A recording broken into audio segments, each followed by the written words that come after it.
Ethan Cole stood in the marble foyer of a mansion worth more than he'd earn in 10 lifetimes, watching a woman he barely knew introduce him as her boyfriend to people who looked at him like dirt on their shoes.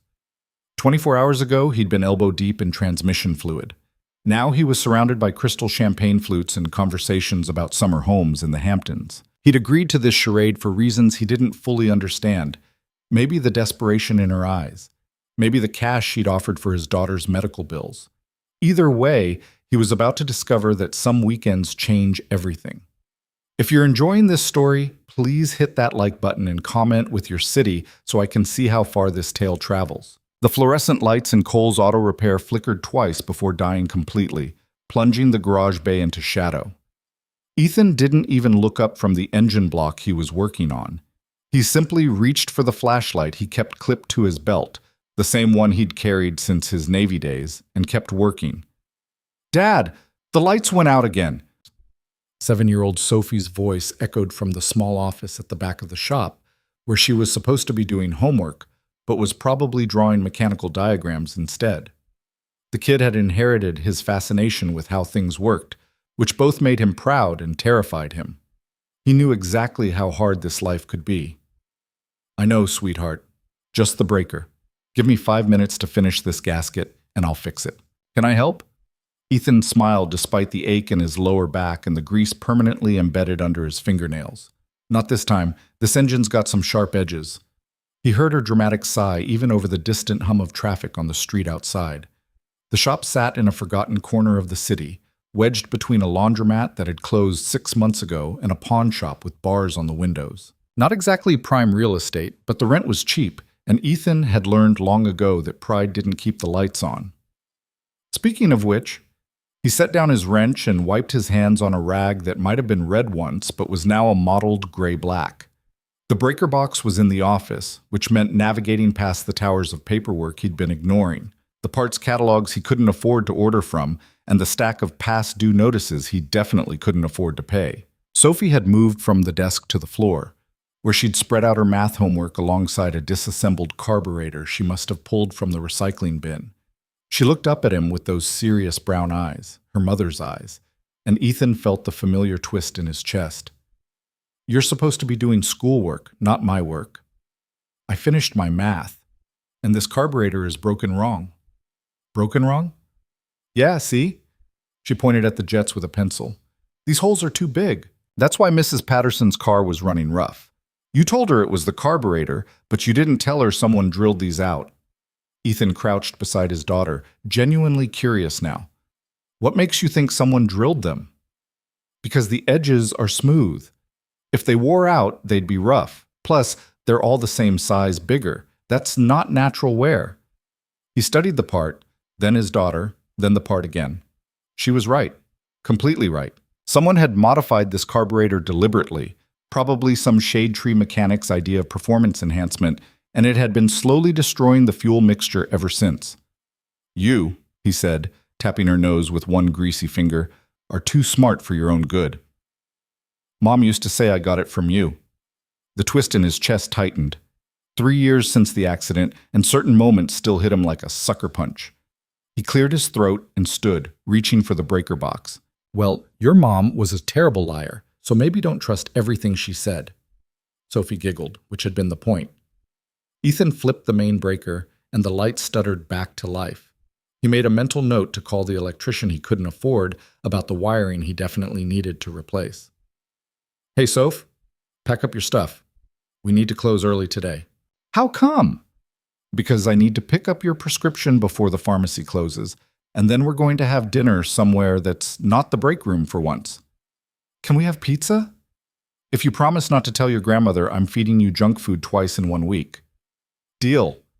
She was already shoving papers into her backpack when the bell above the shop's entrance chimed. Ethan glanced at the clock. 6:47 p.m. He'd stopped taking walk-ins after 6, a fact clearly posted on the door that people regularly ignored. "Sorry, we're closed for the..." The woman who stepped into his garage didn't belong there. That was Ethan's first thought, followed immediately by a second. She knew it, and she didn't care. She wore a charcoal suit that probably cost more than his truck, tailored so precisely it looked painted on. Her dark hair was pulled back in a style that seemed effortless but definitely wasn't, and she carried herself with the kind of posture that came from expensive schools and high expectations. She was maybe 35 with sharp cheekbones and sharper eyes that took in the whole shop. The oil stains, the outdated equipment, the cracked vinyl chairs in the waiting area in about 3 seconds. "Mr. Cole?" Her voice was smooth, controlled, with an accent that suggested boarding schools and summers abroad. Ethan became acutely aware of the grease on his hands, the tear in his work shirt, the general disaster of his appearance. "That's me. But like I said, we're closed. If you need a tow, there's a number on the door. I don't need a tow. I need you." The words hung in the air between them, loaded with something Ethan couldn't quite identify. Sophie had gone very quiet in the office, watching with the uncanny perception that kids develop when they grow up in single-parent households. "Lady, I don't know what you've heard, but I run a legitimate business here. If someone told you I do side work or under-the-table stuff, they were wrong." A flicker of something crossed her face. Amusement, maybe.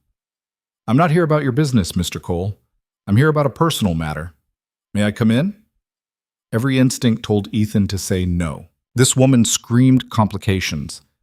But there was something else beneath her polished exterior, something he recognized from his own mirror on bad days. Desperation. "5 minutes," he said. "And whatever you're selling, I can't afford it." "I'm not selling anything. I'm hiring." She walked further into the shop, her heels clicking on the concrete floor with the confidence of someone who'd never been told she didn't belong somewhere. When she reached the center of the bay, she turned to face him directly. "My name is Adrienne Vale. I need you to pretend to be my boyfriend for a weekend." Ethan blinked. Once, twice. Then he glanced toward the office, where Sophie was definitely listening now, her eyes wide. "Sophie, headphones. Now." "But Dad, now please." She grumbled but complied, pulling out her tablet and earbuds. When Ethan was satisfied she couldn't hear, he turned back to Adrienne Vale with his arms crossed. "You want to run that by me again?" "It's quite straightforward. I have a family gathering this weekend at my parents' estate. I need to bring someone with me, someone who won't be intimidated by wealth or status, someone genuine." "And you picked a mechanic you found in the phone book?" "I didn't find you in the phone book. I spent 3 weeks researching you, Mr. Cole." That stopped him cold. "Excuse me?" Adrienne reached into her bag, expensive leather, minimal hardware, and pulled out a folder. She opened it to reveal what looked like a dossier on his entire life. He caught glimpses of his military service record, Sophie's school enrollment, even a photo of him at the VA hospital volunteering on weekends. "You served 8 years in the Navy as an aviation mechanic. Honorable discharge. Married Emily Rodriguez, high school sweetheart, at 23. Daughter Sophie born a year later. Your wife died in a car accident 3 years ago. You've been raising your daughter alone ever since while running this shop, which is currently 3 months behind on rent and 2 months behind on utilities." Ethan's jaw tightened. "If you're here to threaten me, I'm here to offer you $20,000 for 2 days of your time." The number hit him like a physical blow. 20,000. That was Sophie's medical bills from her last asthma attack. That was 6 months of rent. That was the difference between keeping the shop open and closing the doors for good. "What's the catch?" "No catch. You accompany me to my family's estate this weekend. You act as my boyfriend. You be yourself. That's actually crucial. No pretending to be someone you're not. Just be the man in that folder. When the weekend ends, you return home $20,000 richer."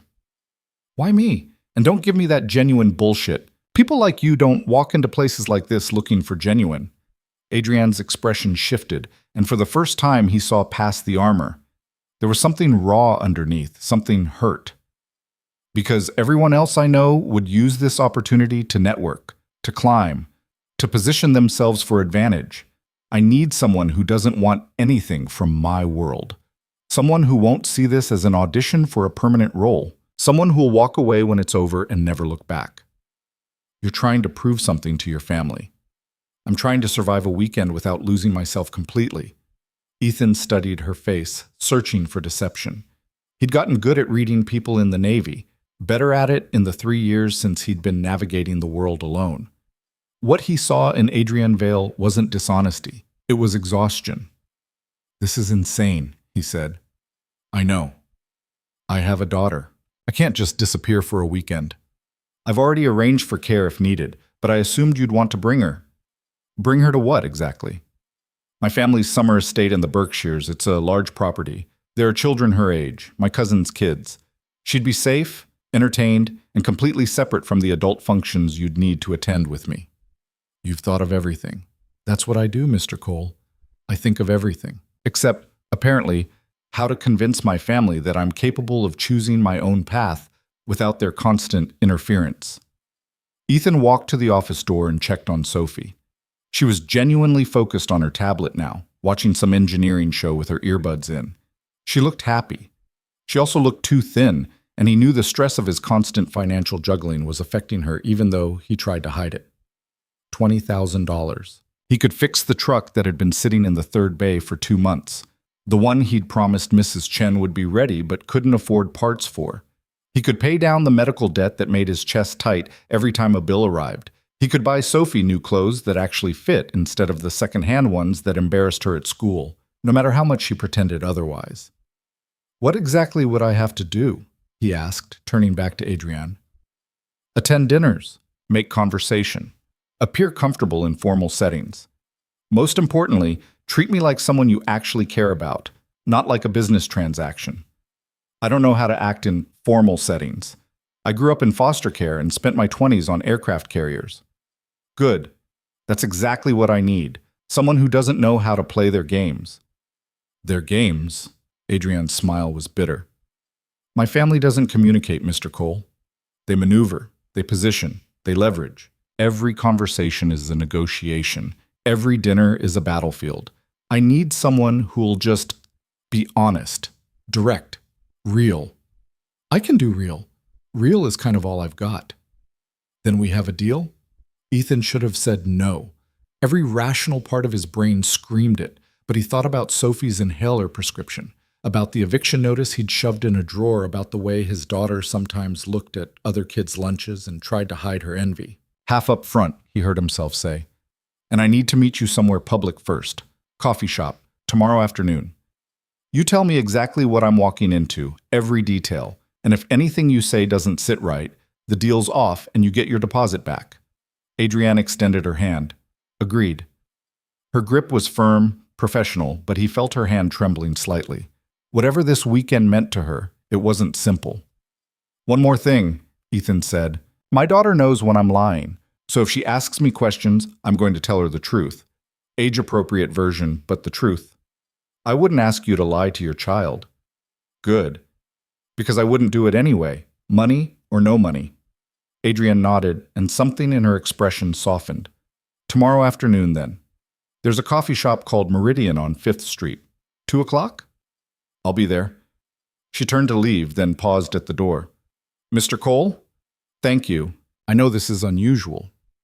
Lady, unusual doesn't even begin to cover it. When she was gone, the shop felt different somehow, like her presence had rearranged the molecules in the air.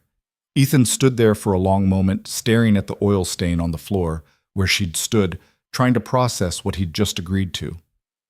Dad? Sophie had taken off her headphones and was watching him with those two knowing eyes. Yes, sweetheart? Who was that lady? Ethan walked into the office and sat on the floor beside his daughter, groaning as his knees protested.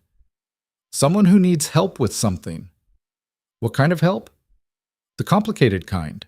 Sophie frowned, processing this. Is it dangerous? No, nothing like that. She just needs someone to go to a family thing with her this weekend. Like a date? Sort of, but not really. More like acting. Like when you were in the school play. I was a tree. Right, but you had to pretend to be a tree. This is like that, except I'm pretending to be someone's boyfriend for a couple days. Sophie considered this with the seriousness she applied to everything. Why doesn't she have a real boyfriend? That, Ethan said, is an excellent question. Maybe because real relationships are messier than fake ones. Mom used to say the messy parts were the best parts. Your mom was right about a lot of things. Are you going to do it? Ethan pulled his daughter against his side, breathing in the strawberry shampoo smell of her hair. I don't know yet. What do you think? I think $20,000 is a lot of money. He pulled back to look at her. You heard that? The headphones weren't on yet. I heard most of it. Sophie, I'm not a baby dad. I know we need money. I know the shop is struggling. I hear you on the phone with the landlord. The twist in his chest was becoming permanent. You shouldn't have to worry about that stuff. But I do. So if this lady wants to pay you a bunch of money just to go to some family thing, and it's not dangerous or bad, then maybe you should do it. When did you get so smart? You keep asking me that. I keep not having an answer. Ethan stood, his knees protesting again, and pulled Sophie to her feet. Come on, let's get that prescription and have some pizza. We'll figure out the rest tomorrow. Can we get the one with the garlic knots? Now you're just taking advantage. Yep. They locked up the shop together, the routine so familiar that Ethan could do it in his sleep. Sophie held the flashlight while he checked the bay doors, then skipped ahead to the truck while he set the alarm, the cheap one that probably wouldn't stop anyone determined, but made him feel slightly better about leaving his livelihood unprotected overnight. The drive to the pharmacy took them through neighborhoods that had seen better days, boarded-up storefronts mixed with struggling bodegas and dollar stores. This was the part of the city that the urban renewal projects always seemed to forget, where people worked 2 jobs and still couldn't get ahead. Ethan knew these streets.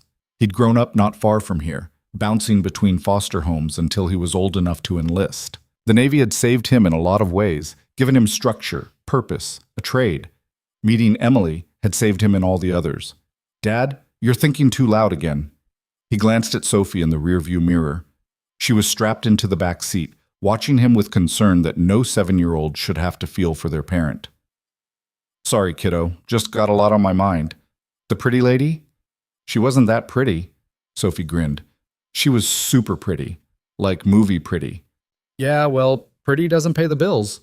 $20,000 does, though. You're relentless, you know that? Grandma says I get it from you. His mother-in-law, Margaret, had been a lifeline after Emily died. She helped with Sophie when she could, never judged him for the struggle, always seemed to know when to show up with groceries or offer to take Sophie for a weekend. But she was getting older and her own health wasn't great. Ethan tried not to lean on her too much. The pharmacy was crowded with the evening rush, people picking up prescriptions after work, parents buying cold medicine for sick kids, elderly folks chatting with the pharmacist about their medications. Ethan took a number and settled in to wait, Sophie content to read a book she'd pulled from her backpack. Cole? Prescription for Sophie Cole? He collected the inhaler, paid the copay that made him wince, and led Sophie back to the truck. The pizza place was 2 blocks away, a family-run joint with checkered tablecloths and a jukebox that still played actual vinyl. The usual? Asked Tony, the owner, when they walked in. And garlic knots, Sophie added quickly. Big spender tonight, Tony said with a wink. Coming right up. They slid into their regular booth, and Sophie immediately started telling him about her day, the science experiment that had gone wrong, the book they'd started reading in class, the way her friend Mia had gotten in trouble for talking during math. Normal kid stuff.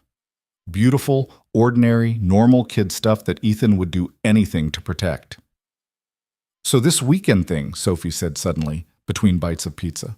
Would I go with you? The lady said you could, said there'd be other kids there. Rich kids? Probably. Will they be mean? The question hit him hard. Sophie had dealt with plenty of casual cruelty from kids who had more, who didn't understand why her clothes weren't new or why she couldn't afford the school trips. If they are, you tell me. But honestly, Soph, I don't know. I don't know anything about these people except that they have money, and this lady wants to prove something to them. What's she trying to prove? That she doesn't need them, maybe. Or that she can choose her own life. I'm not entirely sure. Sophie chewed thoughtfully on a garlic knot. I think you should do it. Yeah? Yeah, because that lady looked sad, and you're good at helping sad people feel better. I am? You help me feel better all the time. Ethan reached across the table and squeezed his daughter's hand, not trusting himself to speak for a moment. They finished their pizza and drove home to the small apartment above a dry cleaner that had been their refuge for the past 2 years. It wasn't much. 2 bedrooms barely big enough for beds, a kitchen with appliances from the 1980s, a bathroom where the shower had 2 temperatures, cold and scalding. But it was theirs, and Sophie had decorated her room with drawings and posters until it felt like home. After tucking Sophie in, a process that involved 3 stories, 2 glasses of water, and one negotiation about staying up late, Ethan sat at the kitchen table with a beer he couldn't really afford and Adrian Vale's business card. The coffee shop meeting was tomorrow at 2. He'd planned to use that time to work on Mrs. Chen's truck, but $20,000 bought a lot of flexibility in his schedule. He pulled out his phone and did what he should have done immediately. Researched Adrian Vale. The results were extensive. She was the COO of Vale Industries, a manufacturing conglomerate worth billions. Her father, Richard Vale, was the founder and CEO.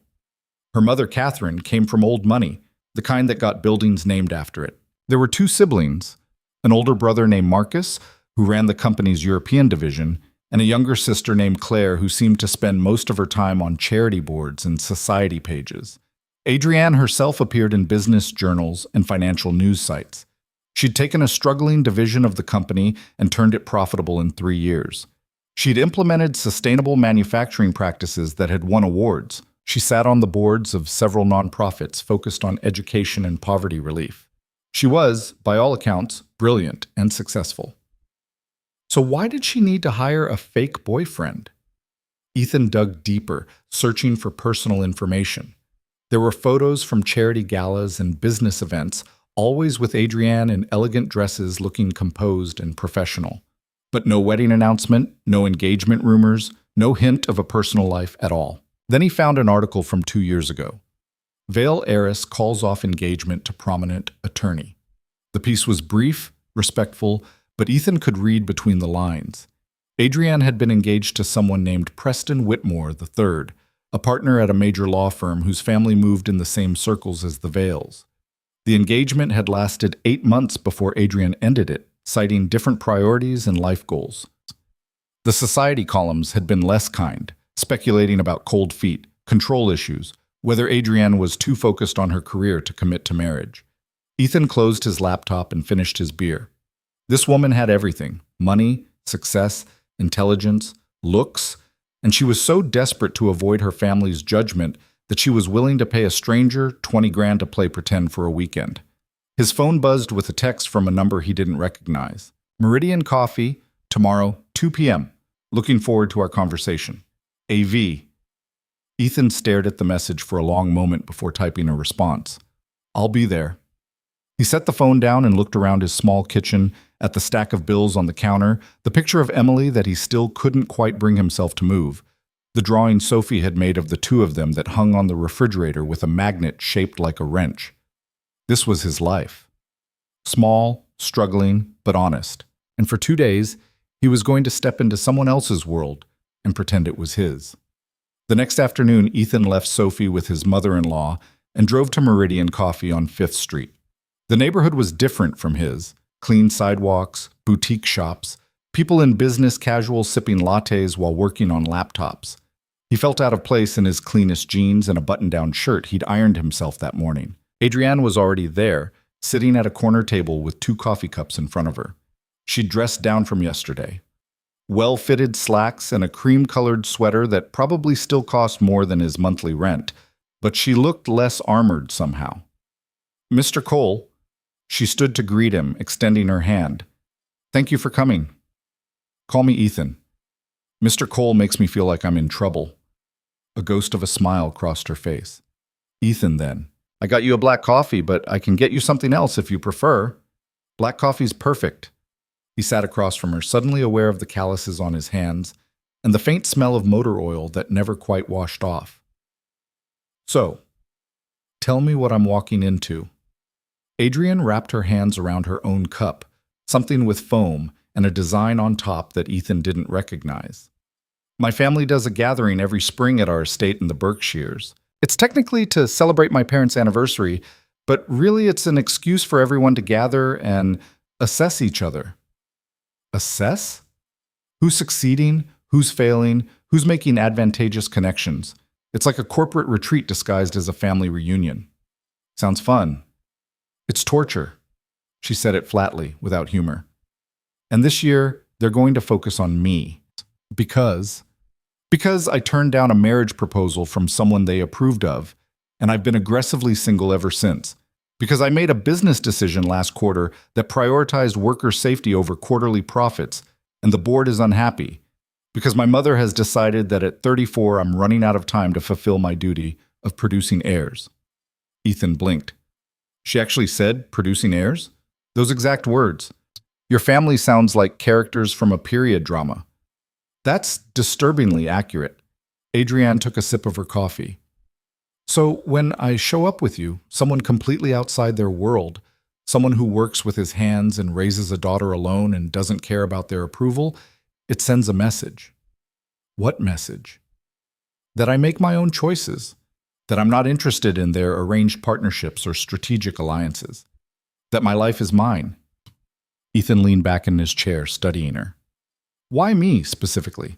You could have hired an actor, someone trained to blend into high society. Because actors try too hard. They study wealthy people and mimic them. I need someone who doesn't even think about mimicking them. Someone who's so comfortable being himself that my family's attempts to intimidate or judge will just slide off. You're assuming I won't be intimidated. You were shot at in the Persian Gulf. You've raised a child alone for 3 years while keeping a business alive. You've survived things most of my relatives can't imagine. I'm not worried about you being intimidated. You really did research me. I told you. I think of everything. She pulled out another folder, this one thicker than yesterday's. This is everything you need to know. Family tree, brief backgrounds on everyone who will be there, the basic schedule of events. Study it tonight. Tomorrow morning, a car will pick you and Sophie up at 9. The drive is about 3 hours. Ethan flipped through the folder. Photos of people in expensive clothes, names that sounded like law firms, brief descriptions that read like corporate bios. Marcus Vale, 36, MBA from Wharton, runs European division from London office. Claire Vale Hammond, 29, married to investment banker Theodore Hammond, 2 children, chair of several charity boards. Your family is massive. 23 people total, including spouses and children. And they're all going to be watching me. Intensely. Particularly my mother, my brother, and my ex-fiancé. Ethan's head snapped up. Your ex is going to be there? Preston has been a family friend since childhood. His attendance was never in question. Does he know you're bringing a date? No one does. That's part of the point. So I'm walking into an ambush. We both are. Adrienne met his eyes directly. I won't lie to you, Ethan. This weekend is going to be uncomfortable. My family will probe, question, and try to find weaknesses. They'll make assumptions about you, most of them unflattering. They'll test you to see if you're after my money or using me for social advancement. And when they find out I'm neither, they won't know how to process it, which is exactly what I need. Ethan should have walked away. Everything about this screamed disaster. But he thought about Sophie's medical bills, about the shop's rent, about the way Adrienne's hand shook slightly around her coffee cup despite her controlled expression. The money, he said. When do I get it? Adrienne pulled out her phone, tapped a few times, then showed him the screen. I just transferred $10,000 to the account number you provided yesterday. The remaining $10,000 will transfer Monday morning after we return. He checked his own phone. The transfer was already showing as pending, $10,000. Real money, not a promise or a scam. Okay, he heard himself say. I'm in. Thank you. The relief in her voice was subtle but genuine. I should warn you, my family can be cruel. Not obviously, but in small ways. Pointed comments, backhanded compliments, questions designed to embarrass. I grew up in foster care. I'm familiar with casual cruelty. Something shifted in Adrienne's expression. Recognition, maybe, or respect. Then you're more prepared than most. They spent the next hour going through the details. The estate had guest cottages. Ethan and Sophie would have their own space. Formal dinners would be in the main house, but Sophie could eat with the other children if she preferred. There would be tennis, golf, swimming, activities Ethan knew nothing about but wouldn't be required to participate in.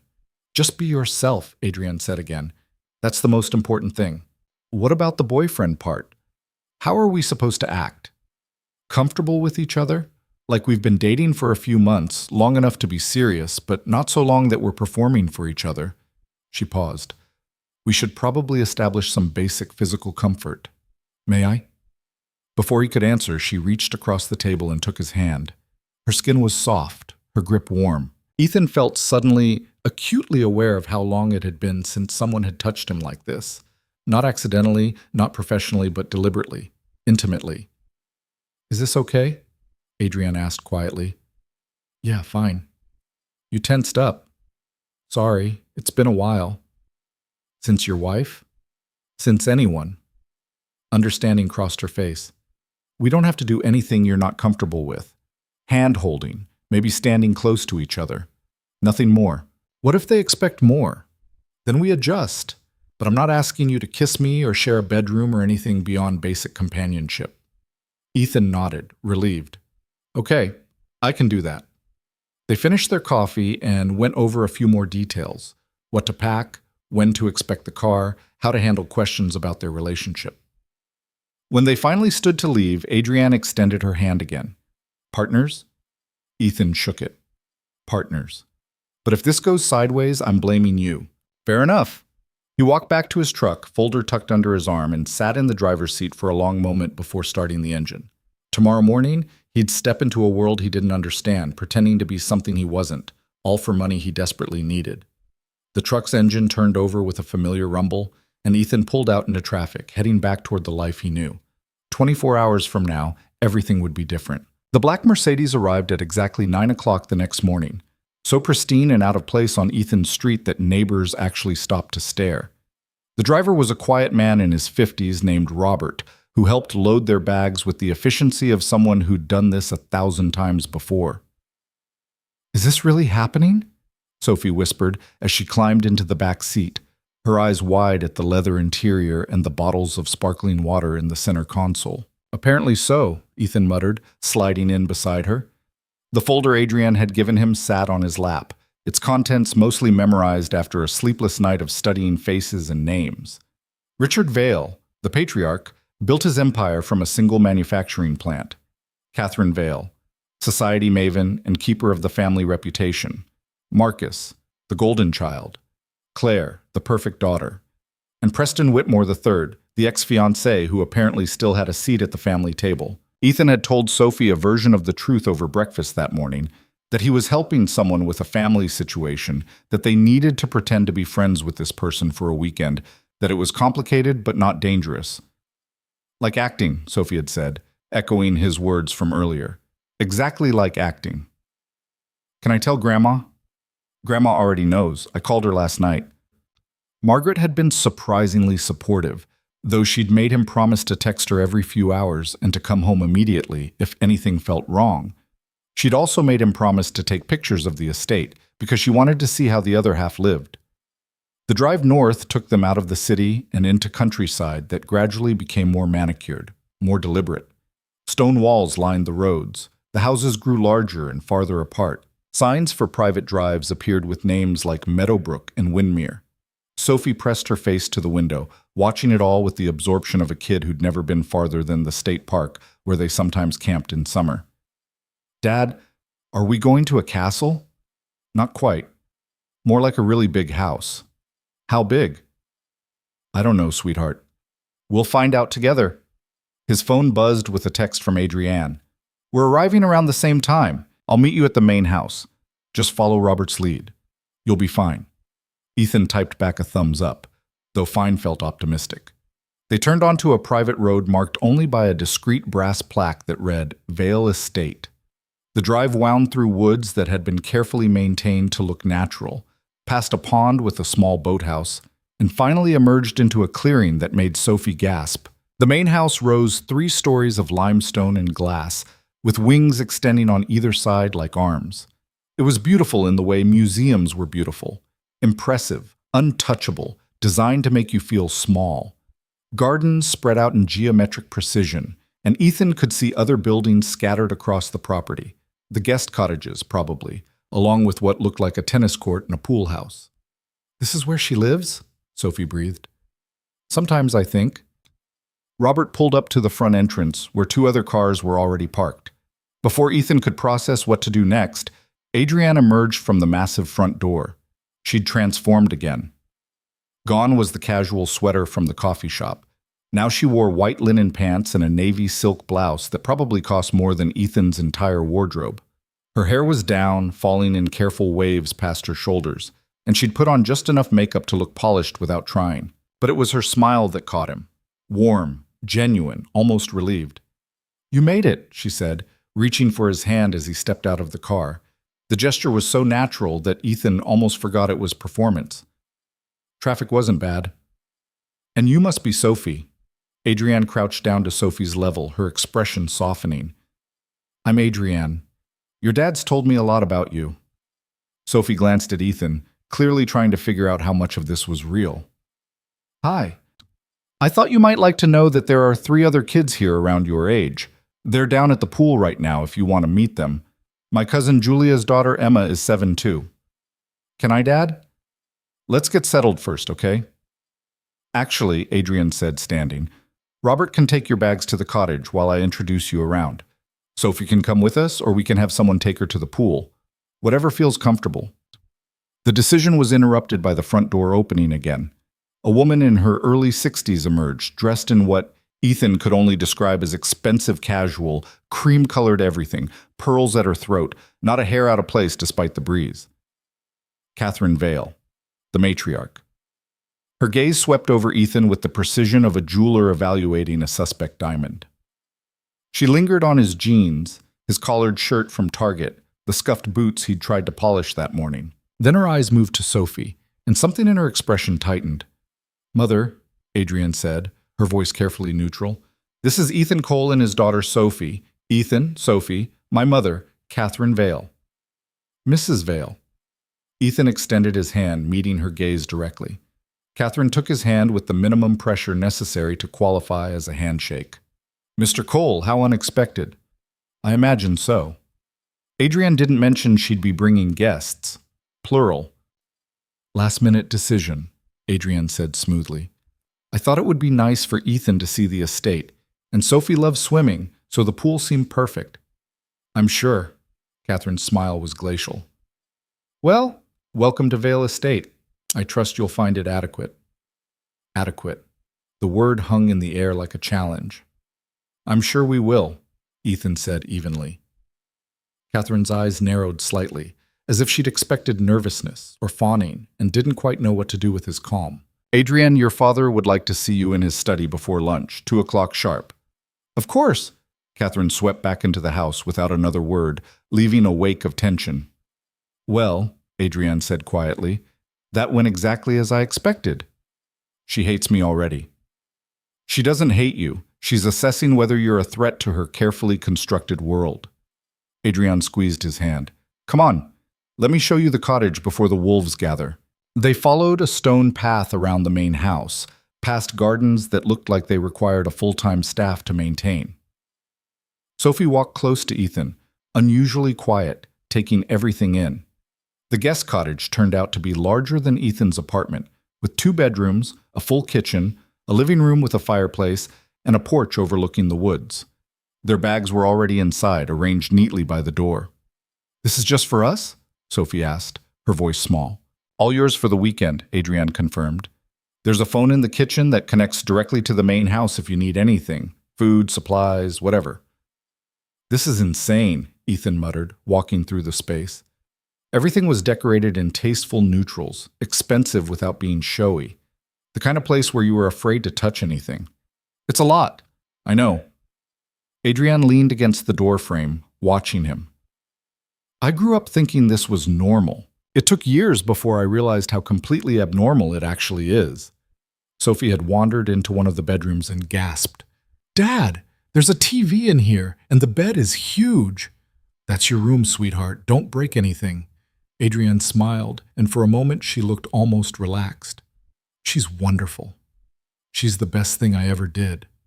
"I believe it." Adrienne checked her watch. "I need to go deal with my father." "There's a casual lunch at 1 in the main dining room. You're both welcome, but not required.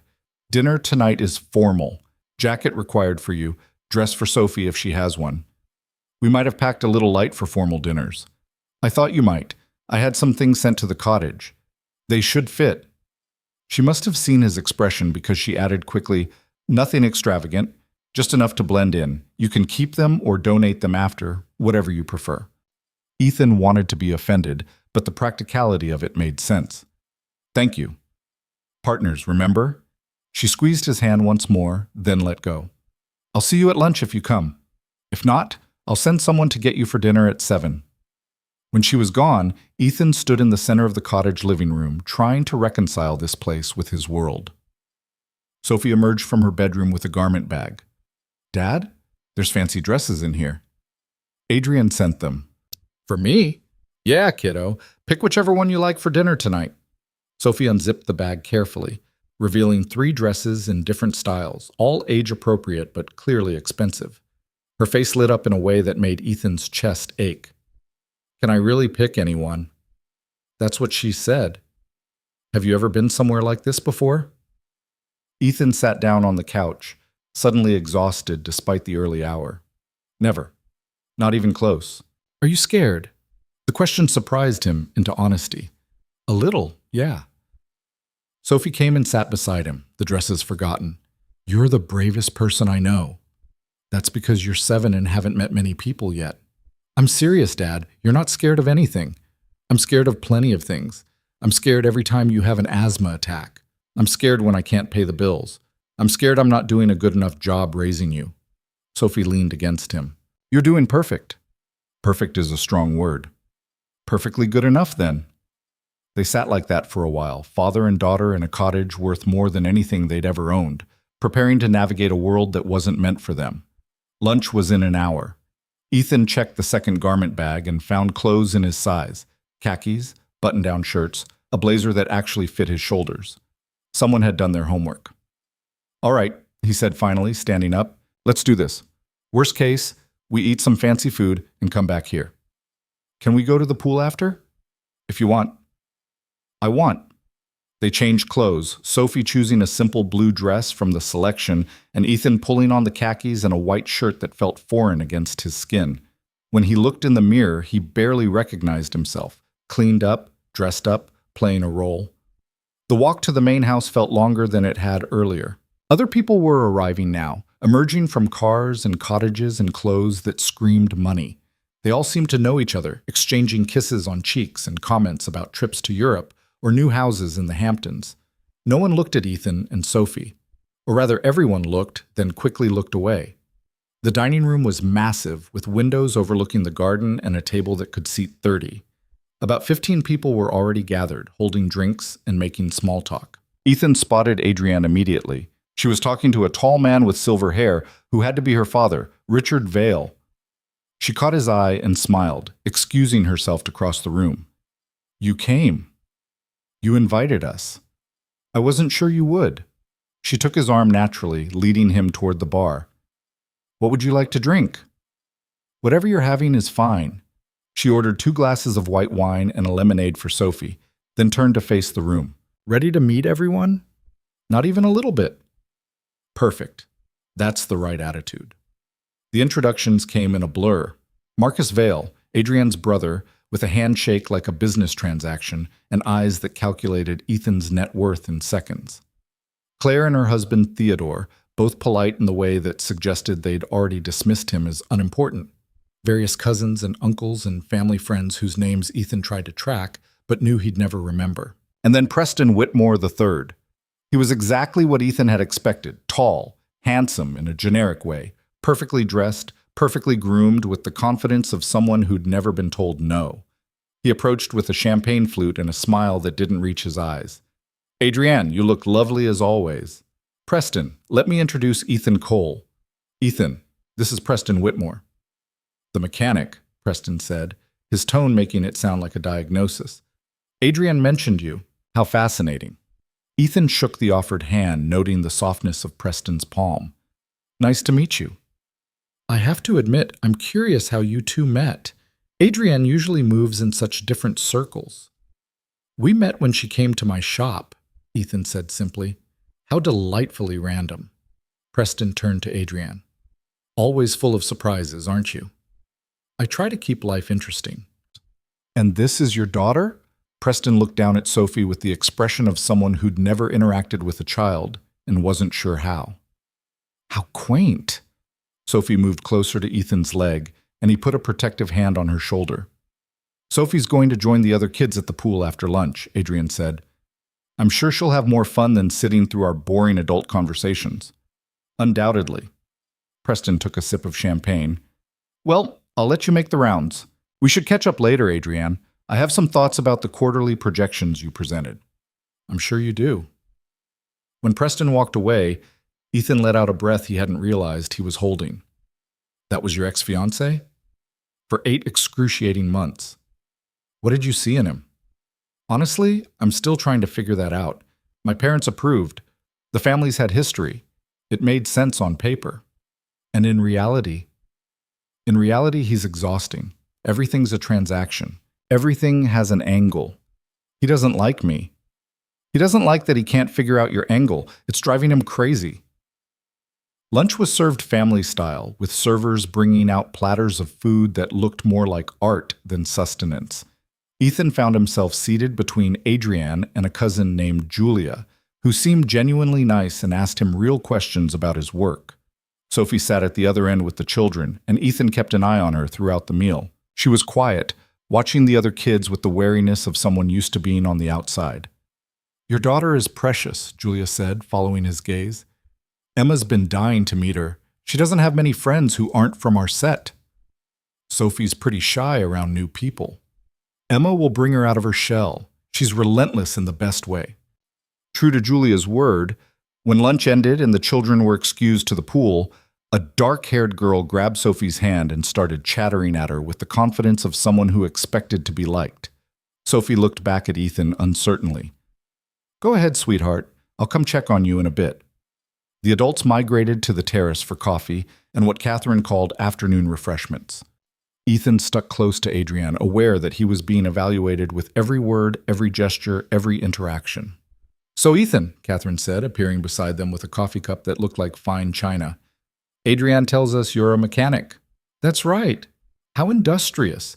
And you have your own shop? I do. How long have you been in business? 5 years. Took it over from the previous owner when he retired. And it's successful? The question was pointed, designed to probe. Ethan met her gaze steadily. It pays the bills. I see. And Sophie's mother? Passed away 3 years ago. Car accident. Catherine's expression didn't change, but something flickered in her eyes. Calculation, maybe, or judgment about single fathers raising daughters. How tragic. It must be difficult managing a business and a child alone. We manage. I'm sure. She took a sip of coffee. What do you think of our little gathering so far? It's definitely different from my usual weekends. I imagine so. We Vales do tend toward tradition and formality. Some find it off-putting. Some people are off-put by lots of things. Adrienne's hand found his, her fingers lacing through his. The gesture felt like support and warning at once. Catherine's eyes dropped to their joined hands, then back to Ethan's face. Well, I'll leave you young people to your afternoon. Dinner is at 7 sharp. We do dress for dinner here. When she was gone, Adrienne let out a long breath. I'm sorry, she's impossible. She's protective of you. She's protective of the family image. There's a difference. Is there? Adrienne looked at him, surprised. You're defending her? I'm saying I understand parents who want to protect their kids, even if they do it badly. My mother isn't trying to protect me, Ethan. She's trying to control me. There's a difference. Before he could respond, Richard Vale approached. Up close, Adrienne's father was imposing, broad-shouldered despite his age, with the bearing of someone used to rooms going quiet when he entered. Mr. Cole, walk with me. It wasn't a request. Adrienne's hand tightened on Ethan's. Dad, we were just about to check on Sophie. This won't take long. Richard was already walking toward the garden path, clearly expecting Ethan to follow. Ethan squeezed Adrienne's hand once, then let go. I'll be fine. He caught up to Richard on the path that wound through the rose garden. For a long moment, they walked in silence, the only sound the gravel crunching under their feet. My daughter speaks highly of you, Richard said finally. I'm glad to hear it. She says you're genuine, honest, that you work hard and care about your daughter above all else. That's all true. She also says you're not after her money or her connections. Also true. Richard stopped walking and turned to face him. So what are you after? Ethan had known this question was coming. He'd rehearsed answers in his head during the sleepless night, trying to find something that sounded believable. But standing here, looking at Richard Vale's sharp eyes, he went with instinct. Right now? I'm just trying to help someone who asked for help. You expect me to believe you're here out of pure altruism? No, she's paying me. But the money's not why I showed up. Then why did you? Ethan thought about Adrian's trembling hands around her coffee cup, the exhaustion in her voice, the way she'd looked when she said she was trying to survive a weekend without losing herself. Because she looked like she needed someone in her corner who didn't want anything from her, except to see her make it through. Richard studied him for a long moment. You're either an excellent liar or a complete fool. Maybe both. A ghost of a smile crossed Richard's face. She broke off an engagement to a man I handpicked. Did she tell you that? She mentioned it. Preston Whitmore is everything a father could want for his daughter. Successful, connected, from a good family, and boring as hell from what I can tell. Richard's eyebrows rose. Boring? Safe. Predictable. The kind of guy who's never had an original thought because he's never needed one. And you think you're better? I think I'm honest about who I am. Preston's playing a role he was born into. There's a difference. You're awfully confident for someone who showed up here with a child and borrowed clothes. The words could have been cruel, but Richard's tone was more curious than cutting. Ethan held his ground. Confidence and money aren't the same thing. Neither are worth and status. Spoken like someone who's never had money. True, but I've had worth. I know what matters and what's just noise. Richard laughed. An actual, genuine laugh. My wife is going to hate you. She already does. Yes, but now she's going to hate you more because I'm starting to see what Adrienne sees. He started walking again, and Ethan fell into step beside him. Let me be clear about something, Mr. Cole.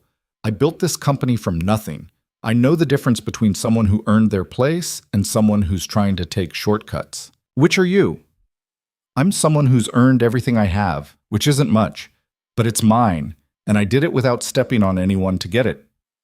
And if I offered you a position in my company, a salary that would solve all your financial problems, I'd wonder what you wanted in return. Smart man. Richard stopped at a bench overlooking a pond. I'm not going to offer you a job, but I'm going to tell you something. My daughter is brilliant, driven, capable of running this entire company better than her brother ever could. But she's also idealistic to a fault. She thinks she can change the world through sheer force of will. Is that a bad thing? It's an exhausting thing, for her and for everyone around her. Richard sat down, gesturing for Ethan to join him. She needs someone who can see past the money and the name and the expectations. Someone who sees her. I'm not convinced that's you, but I'm willing to find out. Well, what if I'm just playing a role? Then you're better at it than anyone I've met. And if you're not playing a role, then you're either the best thing that's happened to her or you're going to break her heart so badly she'll never recover.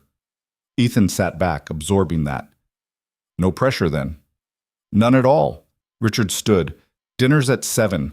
Try not to use the wrong fork. Catherine notices these things. He walked away, leaving Ethan alone on the bench, trying to process what had just happened. Richard Vale had basically given him a blessing wrapped in a warning, wrapped in a test. Or maybe it was all test and no blessing. It was impossible to tell. His phone buzzed. Sophie had texted him a picture from the pool, her and 3 other kids making silly faces at the camera, everyone dripping wet and grinning. The caption said, "Emma is so cool." Ethan smiled and sent back a thumbs up, then made his way toward the pool to check on her. The afternoon sun was warm on his shoulders, and for a moment, he could almost forget this was all performance.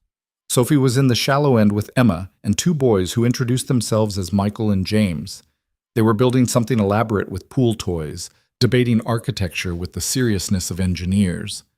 "Dad, look what we made!" "Very impressive. You having fun?" "So much fun. Emma knows everything about horses. She's going to show me the stables tomorrow." Adrienne appeared beside him, her bare feet padding on the pool deck. She'd changed into a swimsuit with a cover-up, looking more relaxed than he'd seen her yet. "Your father cornered me," Ethan said quietly. I know, I saw you walking toward the gardens. She watched the kids playing.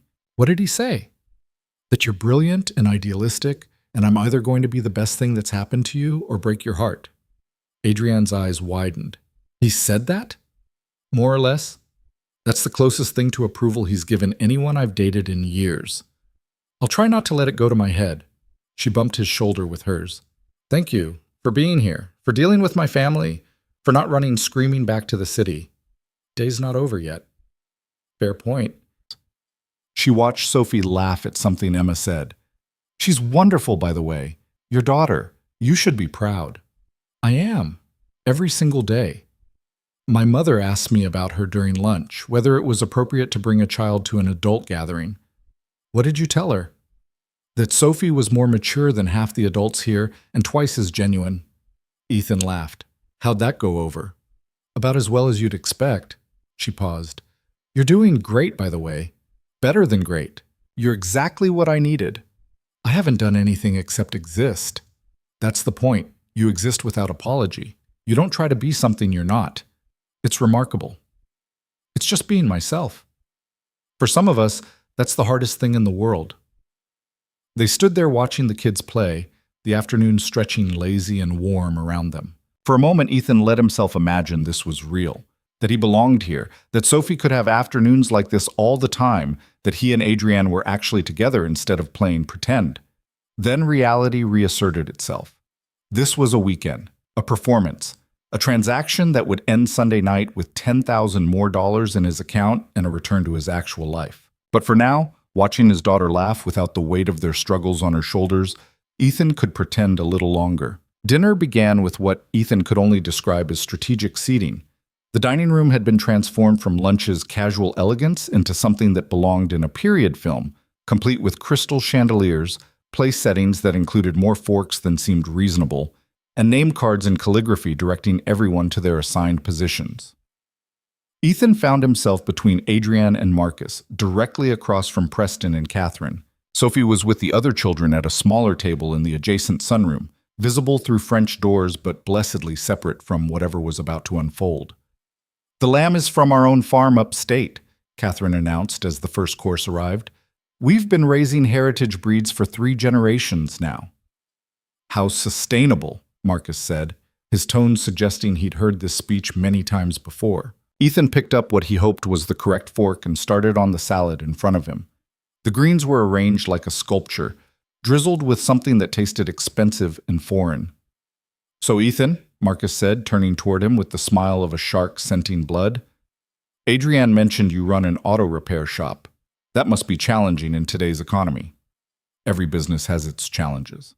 I imagine yours more than most. The profit margins on repairs can't be substantial, especially with dealerships capturing most of the high-end market. We focus on community clients, people who need reliable work at fair prices. How noble. Marcus took a sip of wine.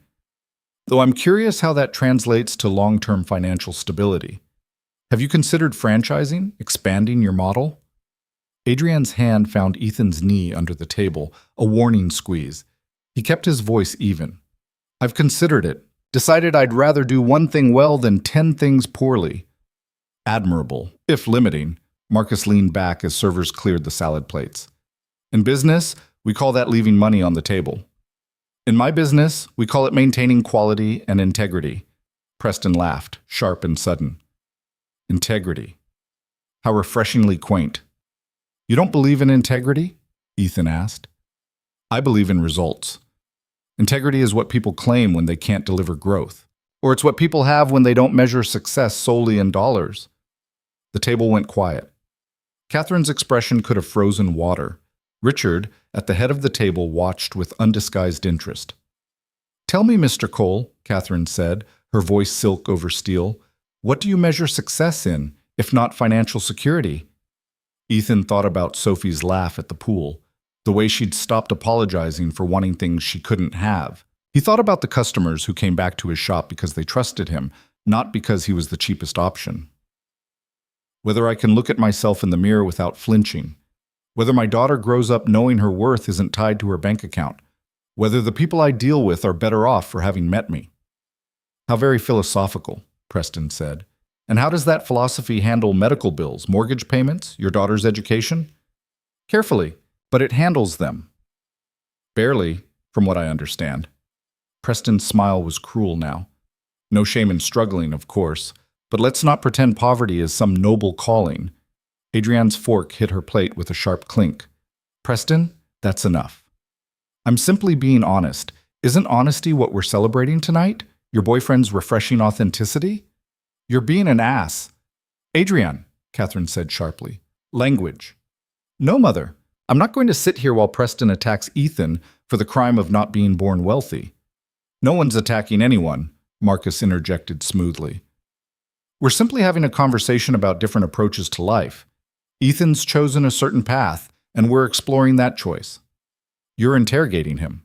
We're getting to know him. Surely you expected that when you brought a stranger into our home.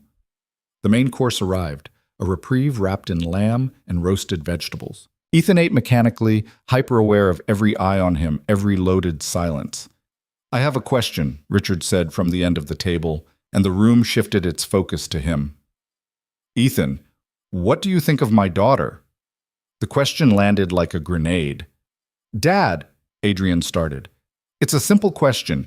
He's sitting at our table, presumably dating you. I'm curious about his assessment of your qualities. Ethan set down his fork and looked at Richard directly. I think she's brilliant and doesn't get enough credit for it. I think she works twice as hard as anyone I've ever met because she's trying to prove something to people who've already decided she can't measure up. I think she's kind in a world that doesn't value kindness, and strong in ways that have nothing to do with the family name or the company legacy. The silence that followed was different from before, softer, more surprised. Go on, Richard said quietly. I think she's scared of ending up like everyone else in this room, so focused on maintaining appearances that she forgets who she actually is. And I think she asked me here because she needed someone who doesn't care about the money or the status or the expectations. Someone who sees her, not the version of her that fits into your world. Adrienne was staring at him, her eyes bright with something Ethan couldn't quite name. Across the table, Preston's jaw was tight, and Catherine looked like she'd been slapped. Well, Marcus said finally, that was certainly direct. You wanted honesty. We wanted deference, Catherine corrected. There's a difference. Is there? Ethan met her gaze. Because from where I'm sitting, deference is just dishonesty wrapped in nice manners. You ask me what I think, then get upset when I tell you the truth. You're very bold for someone in your position. What position is that exactly? Guest in your home? Man dating your daughter? Or just someone who doesn't belong here? All three, Catherine said coolly. And if you had any sense, you'd recognize that and act accordingly. If I had any sense, I wouldn't be here at all. But your daughter asked, and I said yes, and I'm not going to apologize for treating her like she deserves to be treated instead of like a business asset you're trying to manage. The words hung in the air like smoke. Ethan could feel Adrienne trembling beside him, though whether from anger or fear or something else entirely, he couldn't tell. Richard started laughing. It started as a chuckle, then built into genuine laughter that had him setting down his wine glass and wiping his eyes. Everyone at the table stared at him like he'd lost his mind. What's so funny? Catherine demanded. This, all of it. Richard gestured around the table. We've been trying to break this boy since he walked in, and he just keeps standing there taking it. No flinching, no backing down, just honest to the point of being reckless. He looked at Ethan with something that might have been respect. You've got spine, I'll give you that. Thanks, I think. It wasn't entirely a compliment. Spine without strategy gets you killed in business. Good thing I'm not in your business. No, Richard agreed. You're most definitely not. Catherine stood abruptly, her chair scraping against the floor. I need air. She walked out through the terrace doors, and after a moment, Claire followed her. The remaining diners exchanged glances. Well, Julia said brightly, clearly trying to salvage the evening, the lamb really is exceptional this year. Conversation resumed, stilted at first, then gradually finding its rhythm again. Ethan finished his meal in silence, watching Sophie through the French doors. She was laughing with Emma, oblivious to the tension in the next room, and he was grateful for that small mercy. When dinner finally ended, guests dispersed to various parts of the estate for coffee and after-dinner drinks. Ethan excused himself to check on Sophie, who was full of stories about Emma's horses and a swimming competition they'd invented. "Can I stay up with Emma? Her mom said we could watch a movie in their cottage." Ethan glanced at Julia, who nodded encouragingly. "Emma would love the company. I'll bring Sophie back to your cottage by 9:30. "You sure?" "Absolutely. She's been wonderful." Sophie hugged him quickly, then ran off with Emma, leaving Ethan standing alone in the sunroom. Through the windows, he could see the adults gathering on the terrace, their laughter carrying on the evening breeze. That was something. He turned to find Adrienne in the doorway, 2 glasses of whiskey in her hands. She offered him one. Something is one word for it. Spectacular disaster is another. She took a sip of her drink. "I'm sorry. I knew they'd be difficult, but that was worse than I expected." "Your mom walked out." "My mom's been walking out of rooms her whole life when she doesn't like what she's hearing. She'll come back eventually, compose herself, and pretend none of it happened." "And Preston?" "Is probably plotting ways to make you look bad. He doesn't handle being shown up well." Ethan drank, letting the whiskey burn down his throat. "Did I go too far?" "No." Adrienne's voice was fierce. "You said what someone should have said years ago, what I should have said. You stood up for me at a table full of people who were trying to tear you down, and you didn't back down or apologize or try to make yourself smaller to fit their expectations. I made your mother storm out. My mother storms out when the weather forecast disappoints her. Don't take it personally." They walked out onto a smaller terrace on the side of the house, away from the crowd. The sun was setting, painting the sky in shades of orange and purple that seemed impossible. "Your father laughed," Ethan said. "I saw that. I haven't seen him genuinely laugh at dinner in years." "Is that good or bad?" "I genuinely don't know." Adrienne leaned against the stone railing. "He respects strength, people who don't fold under pressure. You impressed him." "By insulting your family? By being honest when everyone else was playing games. That's rare in his world." Ethan stood beside her, looking out over the gardens. In the distance, he could see the pond where Richard had talked to him earlier. It felt like days ago instead of hours. "This isn't what I expected," he admitted. "What did you expect?"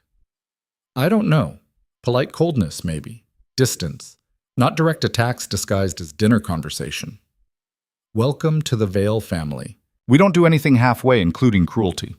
She turned to face him. "You can leave, if this is too much. I'll pay you the full amount. You don't have to stay through Sunday." "Is that what you want?" "No, but I don't want you to suffer through this either." Ethan considered it. The smart thing would be to take the money and run. Get Sophie out of this world before she got too attached to the pools and the horses and the idea that this could be normal. Go back to their real life where things made sense. But then he thought about Adrienne's face when he defended her at dinner, the way her hand had trembled when her mother criticized him, the exhaustion in her voice when she talked about surviving the weekend. "I'm staying," he said. "Why?" "Because you asked me to. Because I said I would. And because someone should be in your corner when they come at you again. They will, Tonight was just the opening salvo. Then we'll deal with it." Adrienne smiled, and it was different from her other smiles. Softer, more real. "We. I like that. Partners, right?" "Right." They stood there in comfortable silence as the sky darkened and stars began appearing. Music drifted from the main terrace where some of the guests were still socializing. "I should probably make an appearance," Adrienne said reluctantly. "Show my face, smooth some ruffled feathers." "You want company?" "Always. But you don't have to subject yourself to more of this tonight. What kind of boyfriend would I be if I let you face them alone?" The word boyfriend hung between them, loaded with the fiction they were maintaining. Except it hadn't felt like fiction at dinner when Ethan had defended her. It had felt real, urgent, necessary. They walked back to the main terrace together, and conversations paused as they appeared. Catherine was there, composed again, talking to an aunt about a charity benefit. She looked at Ethan and Adrienne with cool dismissal, then deliberately turned away. Preston appeared at Ethan's elbow with fresh drinks. "Quite the performance at dinner." "Wasn't a performance." "No? Could have fooled me. The working-class hero defending his lady's honor. Very theatrical." "Theatrical would be pretending to be something I'm not to fit in here. I'm just being myself." And yourself is what exactly? A struggling mechanic playing dress-up for the weekend? Ethan turned to face Preston fully. I'm a father raising his daughter alone, a business owner trying to do right by his community, someone who doesn't measure people's worth by their bank statements or family trees. If that threatens you, that's your problem, not mine. Preston's eyes narrowed. You think you're better than us? No, I think I'm different from you. There's a distinction.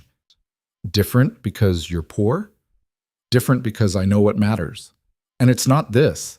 Ethan gestured around the terrace, the mansion, the manicured perfection of it all. It's not the money, or the status, or the name on the building. It's whether you sleep at night knowing you haven't compromised who you are to get what you have. Easy to say when you have nothing to lose. I have everything to lose. My daughter, my integrity, my sense of self. Those things matter more than anything you could offer me. Preston laughed, but it sounded forced. Adrienne will get bored of this. The novelty of slumming will wear off, and she'll realize what she gave up when she walked away from someone like me.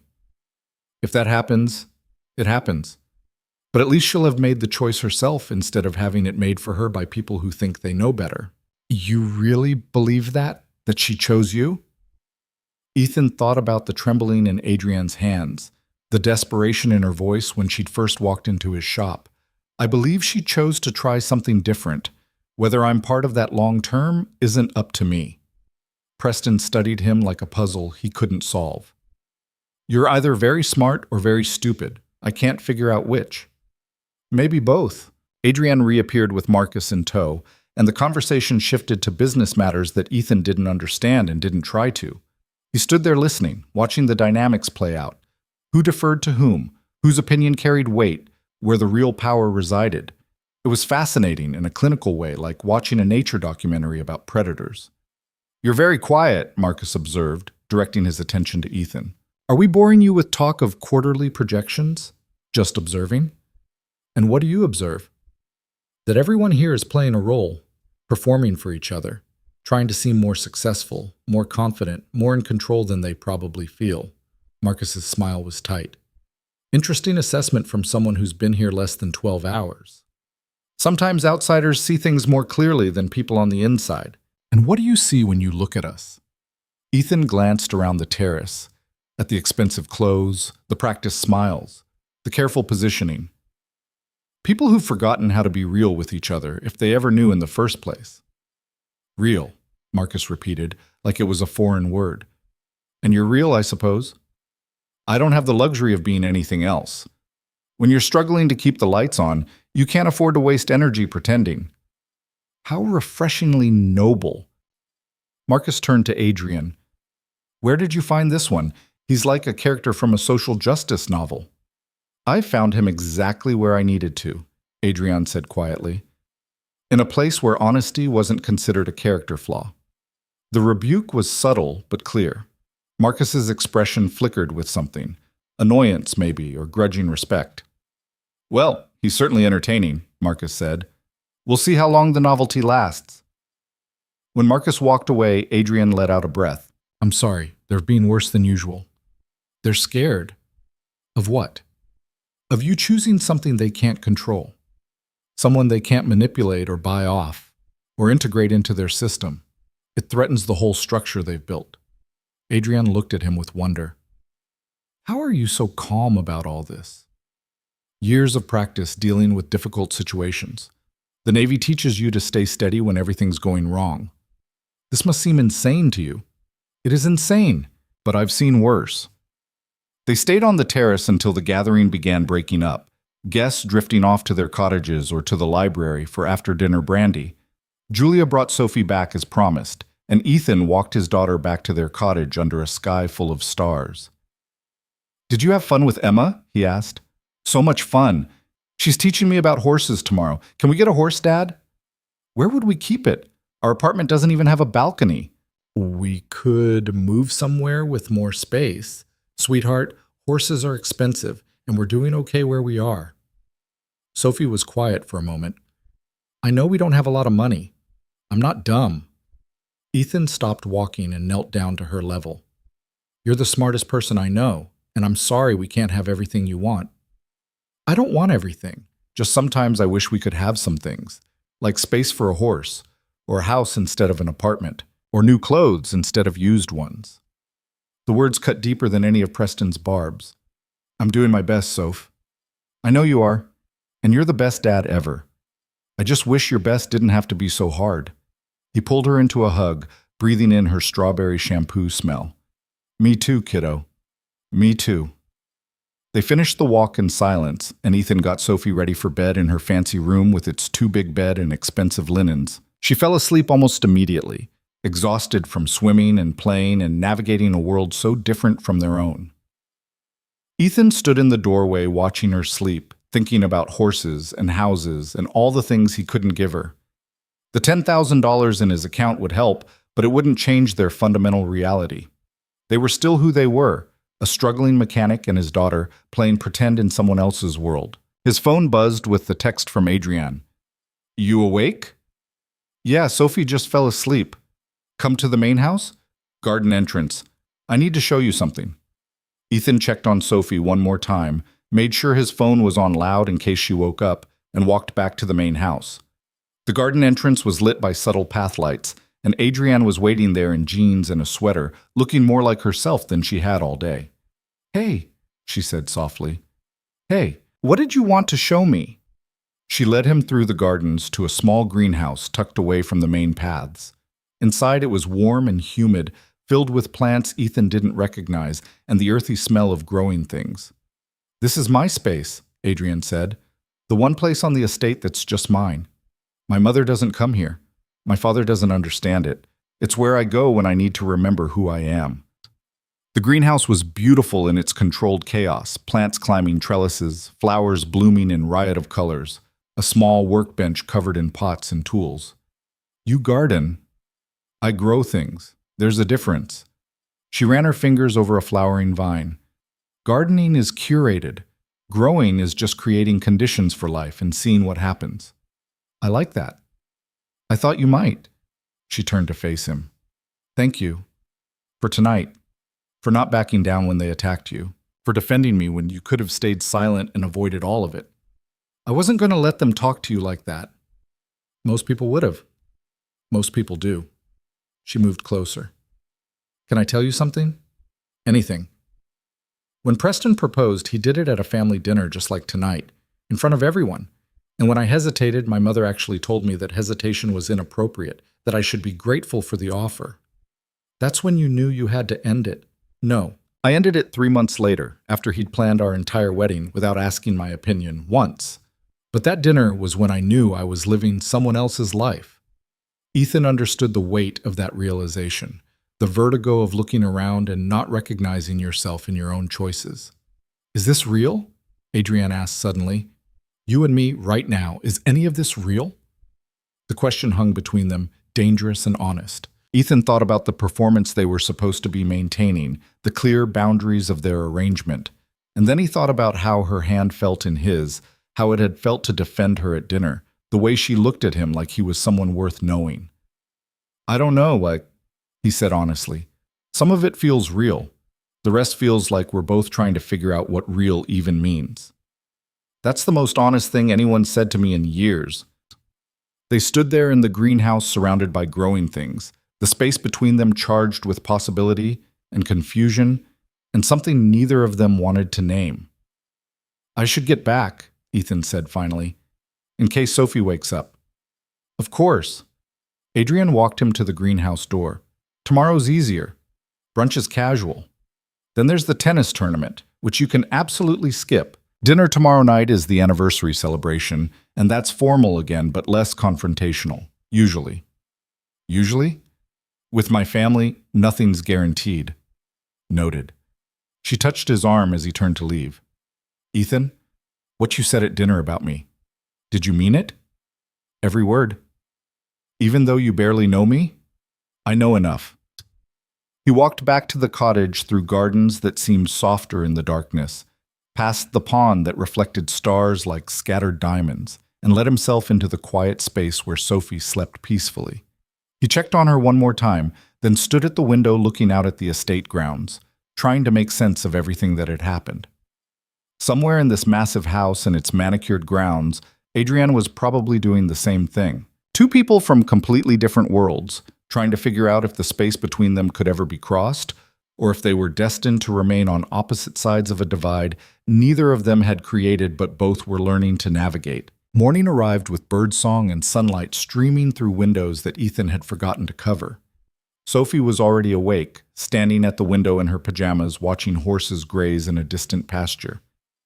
Emma said I could help feed them this morning, she said without turning around. Can I go? Ethan checked his phone. 7:30. Brunch wasn't until 10. Let me text Julia and make sure it's okay. The response came back almost immediately. Emma's been up since 6 asking about Sophie. Come to the stables whenever you're ready. They dressed quickly and walked across the estate grounds in the cool morning air. The stables were elegant even by Vale standards, all dark wood and brass fixtures, with horses that looked like they belonged in paintings rather than actual stalls. Emma met them at the entrance, already in riding clothes and boots, her enthusiasm infectious. Sophie, come meet Starlight. She's the gentlest mare we have and she loves apples. Sophie looked at Ethan for permission, and he nodded.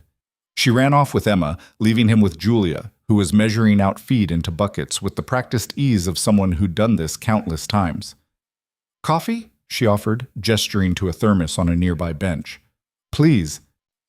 They sat together watching the girls interact with the horses, Sophie's initial nervousness melting away as Emma showed her how to hold her hand flat for the mare to take the apple. She's wonderful with children, Julia said. Emma doesn't make friends easily. Too many kids at her school are there because of their parents' money, not because they actually like each other. Sophie knows that feeling. I imagine she does. Julia poured herself coffee. Last night was brutal. I'm sorry you had to sit through that. Part of the deal. Still, Catherine and Preston were particularly vicious, even for them. She paused. Can I ask you something? Sure. Is this real, you and Adrienne? Ethan watched Sophie giggle as the horse's lips tickled her palm. The question felt loaded, dangerous. What makes you think it's not? Because I know my cousin. She doesn't bring people here. Ever. The last person she introduced to the family was Preston, and that was because our parents had been arranging it since we were teenagers. Julia studied him. So either you're real and she's taking a massive risk, or you're fake and she's making a point. Either way, it's significant. What do you think? I think you looked at her last night like she hung the moon, and I think she looked at you like you were the first person in years to see her as something other than a veil. So real or fake, it matters. Ethan sipped his coffee, not sure how to respond to that level of perception. For what it's worth, Julia continued, I hope it's real. Adrienne deserves someone who isn't trying to leverage her for business connections or social status. Someone who just sees her. Everyone keeps saying that, like it's some rare thing. In our world, it is. Most relationships are transactions, strategic alliances. My marriage to Theodore was essentially a merger of two portfolios that happened to involve human beings. She smiled, but it was sad. We're fond of each other. We have children we love, but romance? That died somewhere between the prenup and the wedding planner. That sounds lonely. It is, which is why I hope you're the real thing. Someone in this family should get to choose love over strategy. Sophie ran back to them, breathless and beaming. Dad, Emma says I can ride. Not by myself, but with someone leading the horse. Can I, please? Is it safe? Ethan asked Julia. Completely. I'll lead her myself. We have a helmet that should fit. 20 minutes later, Sophie was sitting on Starlight's back, gripping the saddle horn with both hands, while Julia led the mare in slow circles around the paddock. Her face was pure joy, the kind of unfiltered happiness that Ethan couldn't remember seeing in months. His phone buzzed with a text from Adrienne. Morning. Where are you? Stables. Sophie's riding a horse. I'll be there in 10. She arrived in jeans and boots, her hair pulled back in a ponytail, looking more relaxed than she had since they'd arrived. She leaned against the paddock fence beside Ethan, watching Sophie's circuit. She's a natural, Adrienne observed. She's 7 and on a horse that costs more than my truck. Starlight's worth about $15,000 actually, but she's gentle as a kitten. Adrienne waved at Sophie, who waved back enthusiastically, then nearly lost her balance and grabbed the saddle horn again. How are you holding up after last night? I've had worse. I doubt that. You'd be surprised what people say when they think you're beneath them. At least your family does it with fancy words over expensive food. Adrienne winced. I really am sorry. I knew they'd be difficult, but Preston was particularly awful. He's threatened by me. He should be. You said more true things in one dinner than he's said in his entire life. She paused. My father wants to talk to you again this morning, before brunch. About what? He didn't say, but he asked specifically for you, which means it's either very good or very bad. No middle ground? Not with Richard Vale. They watched Sophie complete another circuit, her confidence growing with each lap. When Julia finally helped her down, Sophie ran to them with stories spilling out faster than she could organize them. Did you see me? I was riding a real horse. Emma says maybe tomorrow I can try trotting if you say it's okay. Let's see how today goes first, Ethan said, but he was smiling. Can we get breakfast now? I'm starving. They walked back to the main house together, Sophie and Emma running ahead while the adults followed at a more measured pace. Julia peeled off toward her cottage, leaving Ethan and Adrienne alone on the path. Your father, Ethan said. Where does he want to meet? His study, 9:30. I can come with you if you want. Will that make it easier or harder? Harder, probably. He'll be more candid without me there. Then I'll go alone. Adrienne stopped walking and turned to face him. Ethan, whatever he says, whatever he offers, you don't owe him anything. You don't owe any of us anything beyond what we agreed to. I know. Do you? Because my father is very good at making people feel obligated. It's one of his greatest talents. I've dealt with commanding officers who could make you feel guilty for breathing. I can handle your dad. She smiled, but it didn't reach her eyes. I hope so. They had a quick breakfast in the cottage while Sophie told him everything she'd learned about horses in excruciating detail. At 9:20, Ethan changed into khakis and a button-down shirt and walked to the main house. Richard's study was on the second floor, a room lined with books and awards and photographs of factories and groundbreakings. Richard sat behind a massive desk that looked like it had been carved from a single tree, reviewing documents with the focus of a surgeon. Mr. Cole? Punctual. I appreciate that. He gestured to a leather chair across from the desk. Sit. Ethan sat, noting the power dynamic of the setup. Richard elevated, backlit by the window.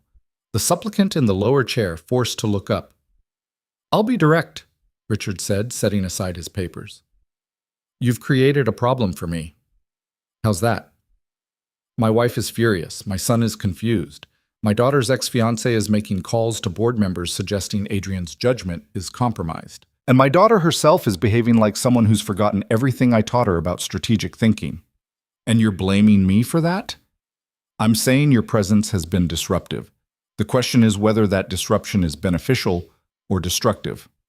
Richard leaned back in his chair. I've built this company over 40 years. Started with 1 factory and 24 employees. Now we have operations in 15 countries and employ over 10,000 people. Do you know how I did that? Hard work? Everyone works hard. I did it by understanding leverage, by recognizing when to push and when to step back, by knowing the difference between principles worth fighting for and pride that gets in the way of progress. And which category do I fall into? That's what I'm trying to determine. Richard pulled out a folder and Ethan recognized it as the same dossier Adrienne had shown him at the coffee shop. You're a mechanic, former Navy, single father.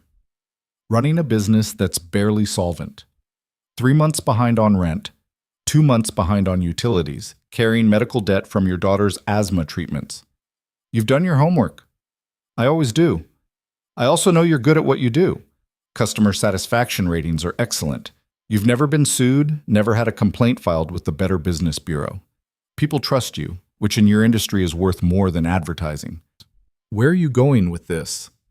Richard closed the folder. I want to offer you an opportunity. Ethan's stomach tightened. Here it comes. I have a subsidiary that manufactures components for industrial machinery. We contract maintenance to dozens of small shops across the country. I could direct a significant amount of that business to your shop. Enough to clear your debts and put you on stable footing, maybe even expand if you wanted to. In exchange for what? For walking away from my daughter after this weekend. The words landed with the weight of a hammer. Ethan sat very still, processing. You want to pay me to break up with her. I want to compensate you fairly for your time and your discretion. You came here to help Adrienne make a point to her family. You've done that admirably. Now it's time to let her get back to her actual life. And if I don't, then you're choosing to pursue a relationship with a woman who lives in a completely different world than you do. A woman whose life includes board meetings and charity galas and business pressures you can't begin to understand. You'd be asking her to constantly translate between your reality and hers. That's exhausting, Mr. Cole, for both of you. You don't think we could make it work? I think the odds are heavily against you. Different backgrounds can be overcome when both parties are committed to the effort. But you're not just different backgrounds. You're different universes. Ethan thought about the greenhouse last night, the way Adrienne had looked when she asked if any of it was real. He thought about Sophie's face on the horse, about the medical bills waiting at home, about the shop rent he couldn't pay. How much business are we talking about? Richard named a figure that made Ethan's breath catch. It was more than enough to save the shop. It was enough to move to a better apartment, to buy Sophie new clothes, to stop living in constant fear of the next financial disaster. That's a lot of money. It's a small fraction of what I spend on contractors annually, and you'd earn it legitimately through quality work. This isn't a bribe, Mr. Cole. It's a business opportunity contingent on you making a smart personal decision. Smart meaning walking away from your daughter. Smart meaning recognizing when something isn't sustainable long-term and ending it before it causes unnecessary pain. Richard's expression softened slightly. I actually like you.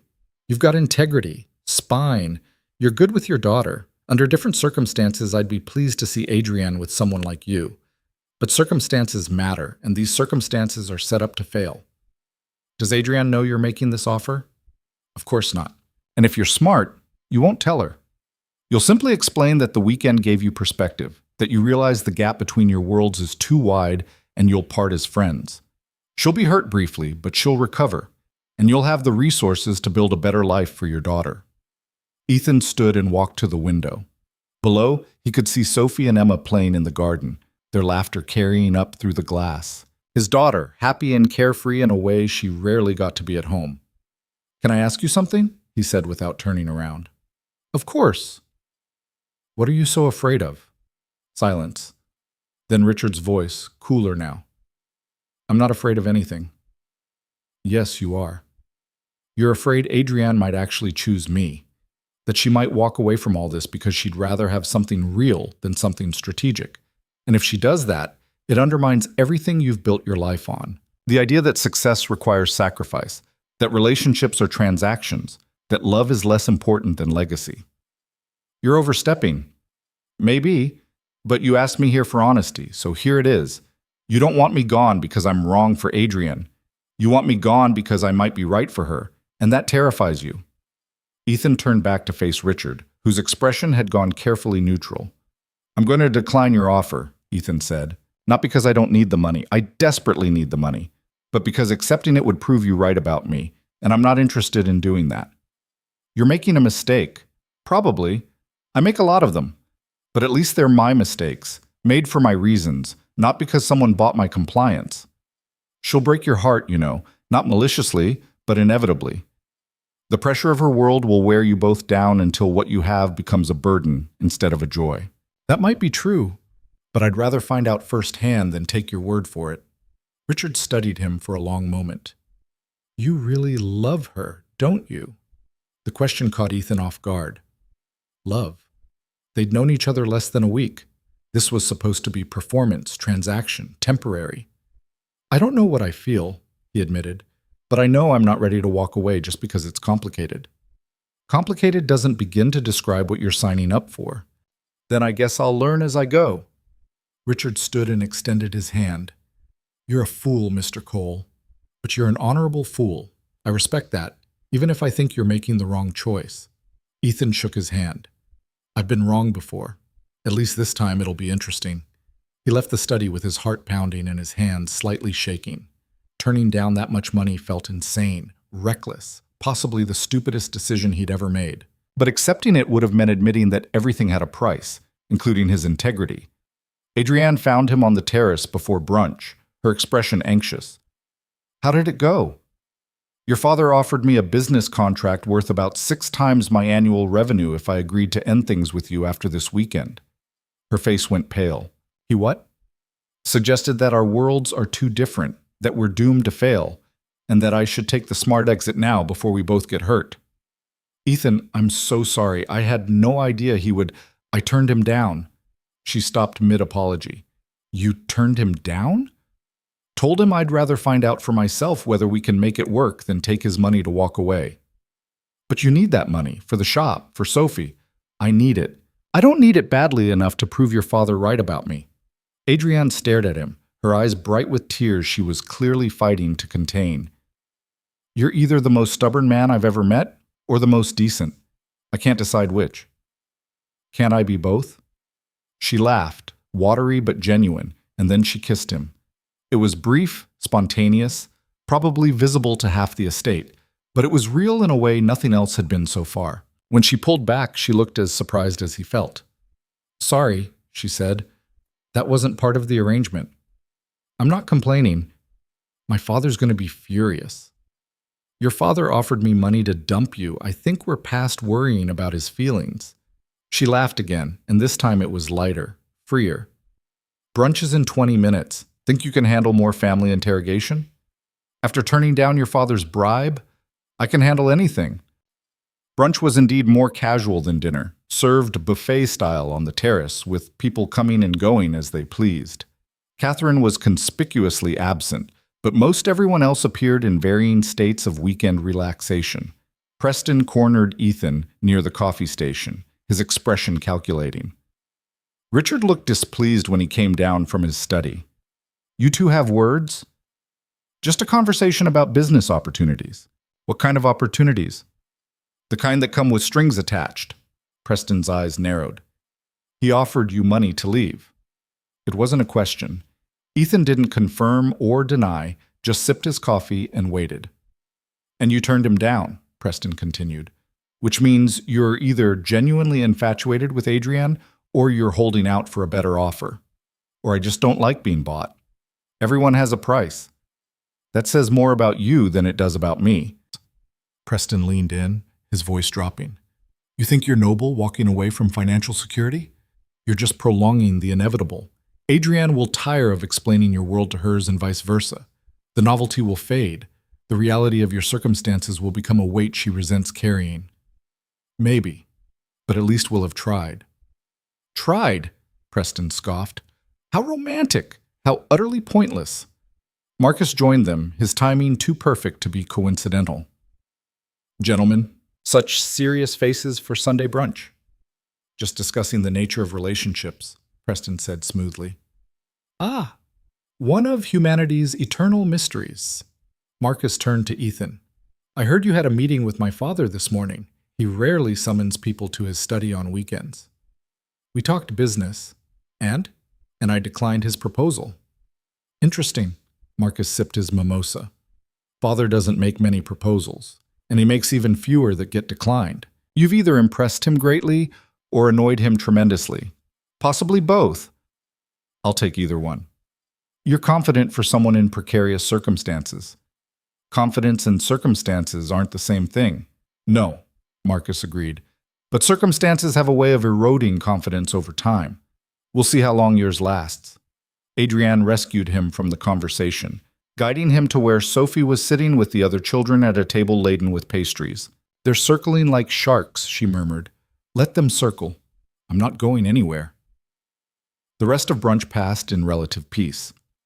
Richard appeared briefly, caught Ethan's eye across the terrace, and gave him a small nod that could have meant anything from respect to acknowledgement to "I'll deal with you later." The afternoon brought the tennis tournament that Ethan had zero interest in participating in. He watched from the sidelines with Julia while Sophie and Emma practiced serves on a side court with a patient instructor. "You turned down Richard's offer," Julia said quietly. It wasn't a question.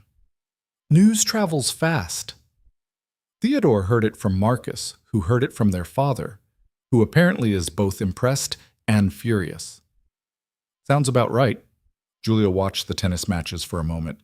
I accepted a similar offer once, years ago, before Theodore. There was someone I cared about who Richard deemed unsuitable. He made it very clear that continuing the relationship would mean being cut off from the family, from the trust fund, from everything. What did you do? I chose the money, the security, the life I knew. She smiled sadly. I've regretted it every day since. I'm sorry. Don't be. It was my choice. I just hope you don't end up regretting yours for opposite reasons. The afternoon sun was warm, the sound of tennis balls punctuating conversations about business deals and summer houses. Ethan watched it all from his outsider's perspective, wondering what he'd actually committed to by turning down Richard's offer. The anniversary dinner that evening was the most formal event yet. The dining room had been transformed with flowers and candles and a string quartet playing in the corner. Ethan wore the suit jacket that Adrienne had provided, and Sophie wore the prettiest of her 3 dresses, her hair pulled back in a style that Julia had helped her achieve. You look beautiful, sweetheart, Ethan told her. I feel like a princess, Sophie whispered. You are a princess, my princess. The dinner featured speeches, toasts, and a presentation of gifts to Richard and Catherine for 40 years of marriage. Catherine spoke about partnership and tradition, her words careful and practiced. Richard talked about building something that lasted, about the importance of legacy and family. When the formal part ended and people began moving around more freely, Catherine approached Ethan with a glass of wine and an expression that could cut glass. My husband tells me you declined his business proposal. That's correct. May I ask why? Because accepting would have meant ending things with your daughter, and I'm not interested in doing that. Even though it would solve your considerable financial problems? Even though, Catherine studied him like a specimen under glass. You're either a romantic fool or you're playing a longer game than Richard anticipated. Maybe I'm just someone who doesn't think everything is a game. Everything is a game, Mr. Cole. The sooner you realize that, the less you'll be disappointed when people act accordingly. Is that how you've lived your life? Treating everything like a strategic move? It's how I've survived in a world that gives women very few pieces to play with. The honesty surprised him. For a moment, Catherine's mask slipped, and he saw someone who'd made compromises she'd convinced herself were necessary. I'm sorry for that, Ethan said, but I'm not interested in surviving. I'm interested in living. Living doesn't pay the bills. No, but existing just to pay bills isn't living either. Catherine's lips twitched in something that might have been a smile if she'd allowed it. You're going to hurt my daughter. Maybe. Or maybe she'll hurt me. Or maybe we'll both just figure it out as we go. That's not how our world works. Then maybe your world needs to work differently. She looked at him for a long moment, then did something unexpected. She laughed. A real laugh. Brief, but genuine. Adrienne has always been the difficult one, the one who questioned everything. I suppose it's fitting she'd choose someone equally obstinate. Catherine finished her wine. Don't break her heart, Mr. Cole. If you do, you'll discover that a mother's wrath makes business negotiations look gentle. Noted. She walked away, leaving Ethan slightly stunned. The evening continued with dancing and more champagne and conversations that blurred together in a haze of names and faces. Adrienne stayed close to him, her hand finding his throughout the night. My mother talked to you, she observed. Threatened me, actually, in the nicest possible way. That's her version of approval. That was approval? She only threatens people she thinks might actually matter. Everyone else gets dismissed without a second thought. When the formal dinner finally ended and guests began dispersing, Ethan walked Sophie back to the cottage. She was exhausted but happy, talking about Emma and horses and whether they might come back to visit sometime. I don't know, sweetheart. This isn't really our world. Why not? Emma likes me. Julia likes you. Even Emma's dad said you seem nice. It's complicated. Everything's complicated with grown-ups. She wasn't wrong. Ethan got her ready for bed, read her a story, and tucked her in. When he emerged from her room, he found Adrienne sitting on the cottage porch with 2 glasses of wine. Couldn't sleep? He asked, joining her. Didn't want to. Tomorrow we leave, and this all becomes real instead of pretend. What do you mean? She turned to face him. This weekend was supposed to be performance, a way to make a point to my family. But somewhere in the middle of dinner interrogations and my father's bribery attempts, it stopped feeling like acting. For me too. So what do we do about that?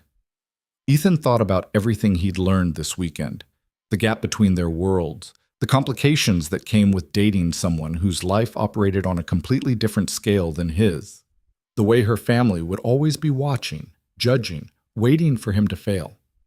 I don't know, he admitted, but I know I'm not ready to say goodbye tomorrow and pretend this didn't happen. Even though it's going to be impossibly difficult, I've done impossible before. Difficult's just a warm-up. She smiled and leaned her head on his shoulder. They sat like that in comfortable silence, watching the stars above the estate grounds, two people from different worlds trying to figure out if the space between them could become a bridge instead of a divide. Morning came too quickly, the sunlight less forgiving than it had been the previous days. Ethan woke to the sound of Sophie packing her small suitcase, carefully folding the dresses that had been gifted to her as if they were treasures she might never see again. We don't have to leave until after breakfast, he said from the doorway. I know. I just wanted to make sure everything was ready. She looked up at him with eyes that understood more than a 7-year-old should. Are we going to see them again? Emma and Julia and everyone? The question hung heavy in the morning air. Ethan didn't have an answer that felt honest without being painful. I don't know, sweetheart. Because we're different from them. Because it's complicated. Sophie zipped her suitcase with more force than necessary. I wish things didn't always have to be complicated. Me too.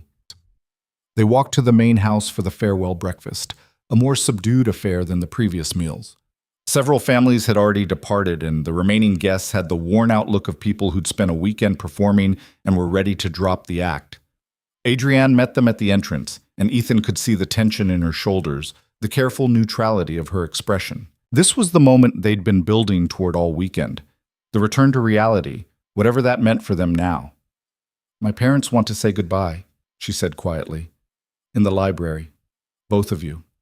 Sophie's hand found Ethan's, her grip tight with nervousness. They followed Adrienne through the house to the library, where Richard and Catherine waited with the formal bearing of diplomats at a treaty signing. Sophie, Catherine said, her voice softer than Ethan had heard it all weekend. Come here, dear. Sophie looked at Ethan for permission. He nodded, and she crossed the room to where Catherine stood beside a small wrapped box. This is for you, Catherine said, handing her the package. A little something to remember your visit.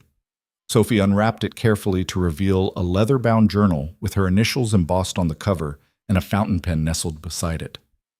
For your drawings and your thoughts, Catherine explained. Every young lady should have a proper journal. Thank you, Sophie whispered, clutching it to her chest. Richard approached Ethan, extending his hand. Mr. Cole, you've been an interesting addition to our weekend. I'll take that as a compliment. It was intended as an observation. Richard's grip was firm, his gaze direct. My offer stands, by the way. Should you reconsider? I won't, but I appreciate the opportunity. Stubborn to the end. I respect that, even if I think you're making a mistake. Richard glanced at Adrienne, then back to Ethan. Take care of her. She's stronger than she looks, but that doesn't mean she doesn't need someone in her corner. I plan to. Catherine joined them, her expression unreadable. Adrienne tells us you'll be continuing to see each other, that this wasn't merely a weekend arrangement. That's the plan. Then I suppose we'll be seeing more of you, Mr. Cole. I do hope you'll acquire some better suits. The ones Adrienne provided are acceptable for casual gatherings, but if you're going to be attending functions with her, you'll need proper attire. It was possibly the most backhanded welcome Ethan had ever received, but coming from Catherine, it felt like acceptance. I'll work on that. See that you do.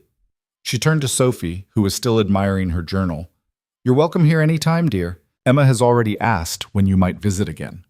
Sophie's face lit up. Really? Really? Though I suspect your father will want to discuss arrangements with Adrienne first.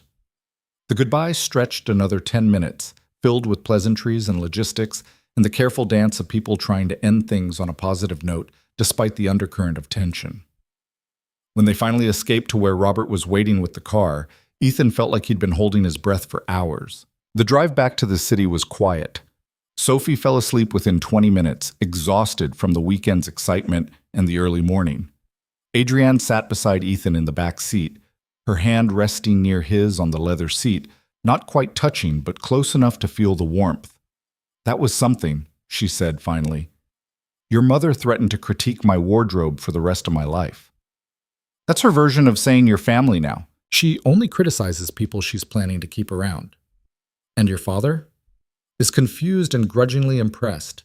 He's not used to people turning him down, especially people who actually need what he's offering. Ethan watched the countryside blur past the window. Are we really doing this, trying to make this work? Do you want to? I asked you first. Adrienne smiled, and it was the first genuine, unguarded smile he'd seen from her all morning. Yes, I want to. Even though it's going to be messy and complicated, and my family is going to have opinions about every single thing we do. My life is messy and complicated without your family's help. At least this way the complications come with better food. She laughed and finally took his hand, lacing her fingers through his. Fair point.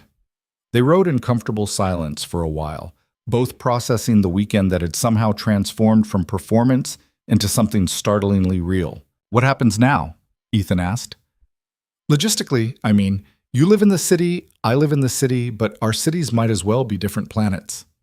We figure it out. Dinner when we both have time, weekends when Sophie doesn't have school. I could come to the shop sometimes, see where you work. It's not glamorous. I don't need glamorous, I need real. Real I can do. Robert dropped them at Ethan's apartment, helping with the bags despite Ethan's protests. The contrast between the Vale estate and Ethan's building was jarring. Cracked sidewalk instead of manicured lawns, the smell of the dry cleaner below instead of fresh-cut grass, narrow stairs instead of sweeping entryways. Adrienne stood on the sidewalk looking up at the building, and Ethan braced himself for judgment or second thoughts. This is home, she said simply. This is home. Can I see it? Sophie was awake now, rubbing her eyes. Adrienne wants to come up? If that's okay with you, Adrienne said. Okay, but it's really small, and we don't have a pool or horses or anything. I don't need a pool or horses. I just want to see where you live. The apartment felt even smaller with Adrienne in it, her presence somehow emphasizing the worn furniture and the water stain on the ceiling that Ethan kept meaning to get fixed. But she didn't flinch or compare or make excuses. She just looked around with genuine interest, taking in Sophie's drawings on the refrigerator and the photos of Emily that Ethan still kept on the shelf. Your wife was beautiful, Adrienne said softly, studying a photo of Emily laughing at something off camera. She was, inside and out. Sophie looks like her. She acts like her too, same stubbornness, same big heart. Adrienne picked up another photo, this one of Ethan in his Navy uniform, younger and less weathered. You look so serious. I was serious, 21 and convinced I had everything figured out. Did you? Not even close. But I thought I did, which is almost the same thing when you're that age.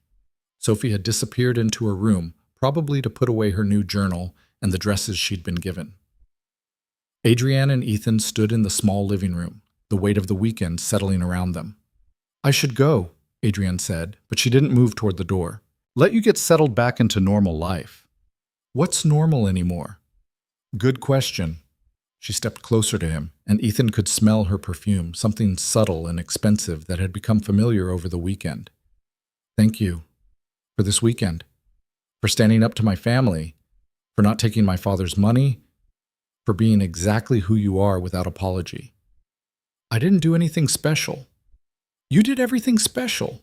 You just don't realize it because it comes naturally to you.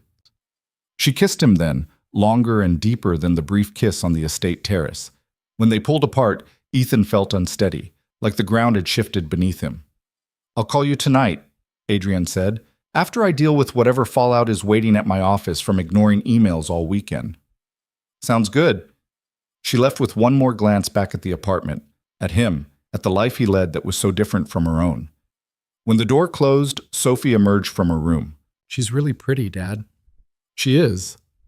And she likes you, like really likes you. What makes you say that? The way she looks at you when you're not looking at her, like you're the most important thing in the room. You got all that from a weekend? I'm observant. Sophie climbed onto the couch beside him. Are you going to marry her? The question surprised him into honesty. I don't know, sweetheart. We barely know each other. But you like her. I do. And she makes you smile more than you have since Mom died. Ethan pulled his daughter close. When did you get so smart? I keep telling you, I've always been smart. You just keep forgetting. That evening, after Sophie was in bed, Ethan's phone rang with a video call from Adrienne. She was in what looked like a home office, still in the clothes she'd worn to his apartment, looking tired but happy. Hey, she said. Hey yourself, how bad was the fallout? Manageable. About 40 emails that needed responses, 3 from board members asking about my interesting choice of companion, and 1 from Preston suggesting I'd made a scene for attention. What did you tell them? I told the board members that my personal life was personal, and I told Preston to mind his own business in considerably less polite terms. Ethan laughed. I wish I could have seen his face. It was deeply satisfying. She shifted in her chair. I've been thinking about logistics. Real logistics, not just platitudes about making it work. Okay? You need a business loan to get the shop stable. Not from my family, not with strings attached, but a legitimate loan from a bank that understands small business. I know people who can help facilitate that without it looking like I'm buying your affection. Adrienne, let me finish. You need customers, but you don't need my family's industrial contracts because that would validate everything my father said about you being with me for advantage. What you need is word of mouth from people who appreciate quality work. I can help with that by bringing my car to you for service and telling people I trust about your shop. That's not charity. That's just being a customer. You're planning this out like a business strategy. Because if we don't plan it, we'll stumble into all the traps my father warned about. I won't have you struggling financially while I live in luxury, and you won't take my money directly because your pride won't allow it. So we find a middle ground where you get the support you need without compromising your integrity. Ethan was quiet for a moment, absorbing the fact that she'd clearly spent the entire evening thinking through every practical obstacle they'd face. What about the other stuff? He asked. The social events and the family gatherings and all the times when I won't know which fork to use? We handle those together. I'll teach you what you need to know, and you'll teach me what it's like to live without a staff of 12 handling everything. We'll both be learning. And Sophie? Sophie is wonderful, and any time we spend together will include her as much as she's comfortable with. I'm not trying to replace her mother. I'm just trying to be someone who cares about both of you.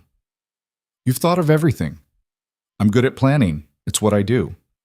She paused. But I need to know you're in this, really in this, because once we start down this path, my family will be watching for any sign that you're using me or that I'm slumming it for rebellion. We need to be solid. Ethan thought about the weekend, about turning down Richard's offer, about the way Adrienne had looked at him in the greenhouse when she'd asked if any of it was real. I'm in, he said. Completely, terrifyingly in. I have no idea what I'm doing or how we make this work long term, but I'm willing to try if you are. Her smile could have lit the room. Then we try. Together. They talked for another hour, planning dates and discussing schedules and figuring out how to blend their drastically different lives. When they finally said goodnight, Ethan felt both exhausted and energized, like he'd signed up for something that would either be the best decision of his life or a spectacular disaster. The next few weeks tested every commitment they'd made. Adrienne came to the shop on a Tuesday afternoon with her BMW, claiming it needed routine maintenance. She stayed for 3 hours, sitting in the waiting area with her laptop, working while Ethan serviced her car.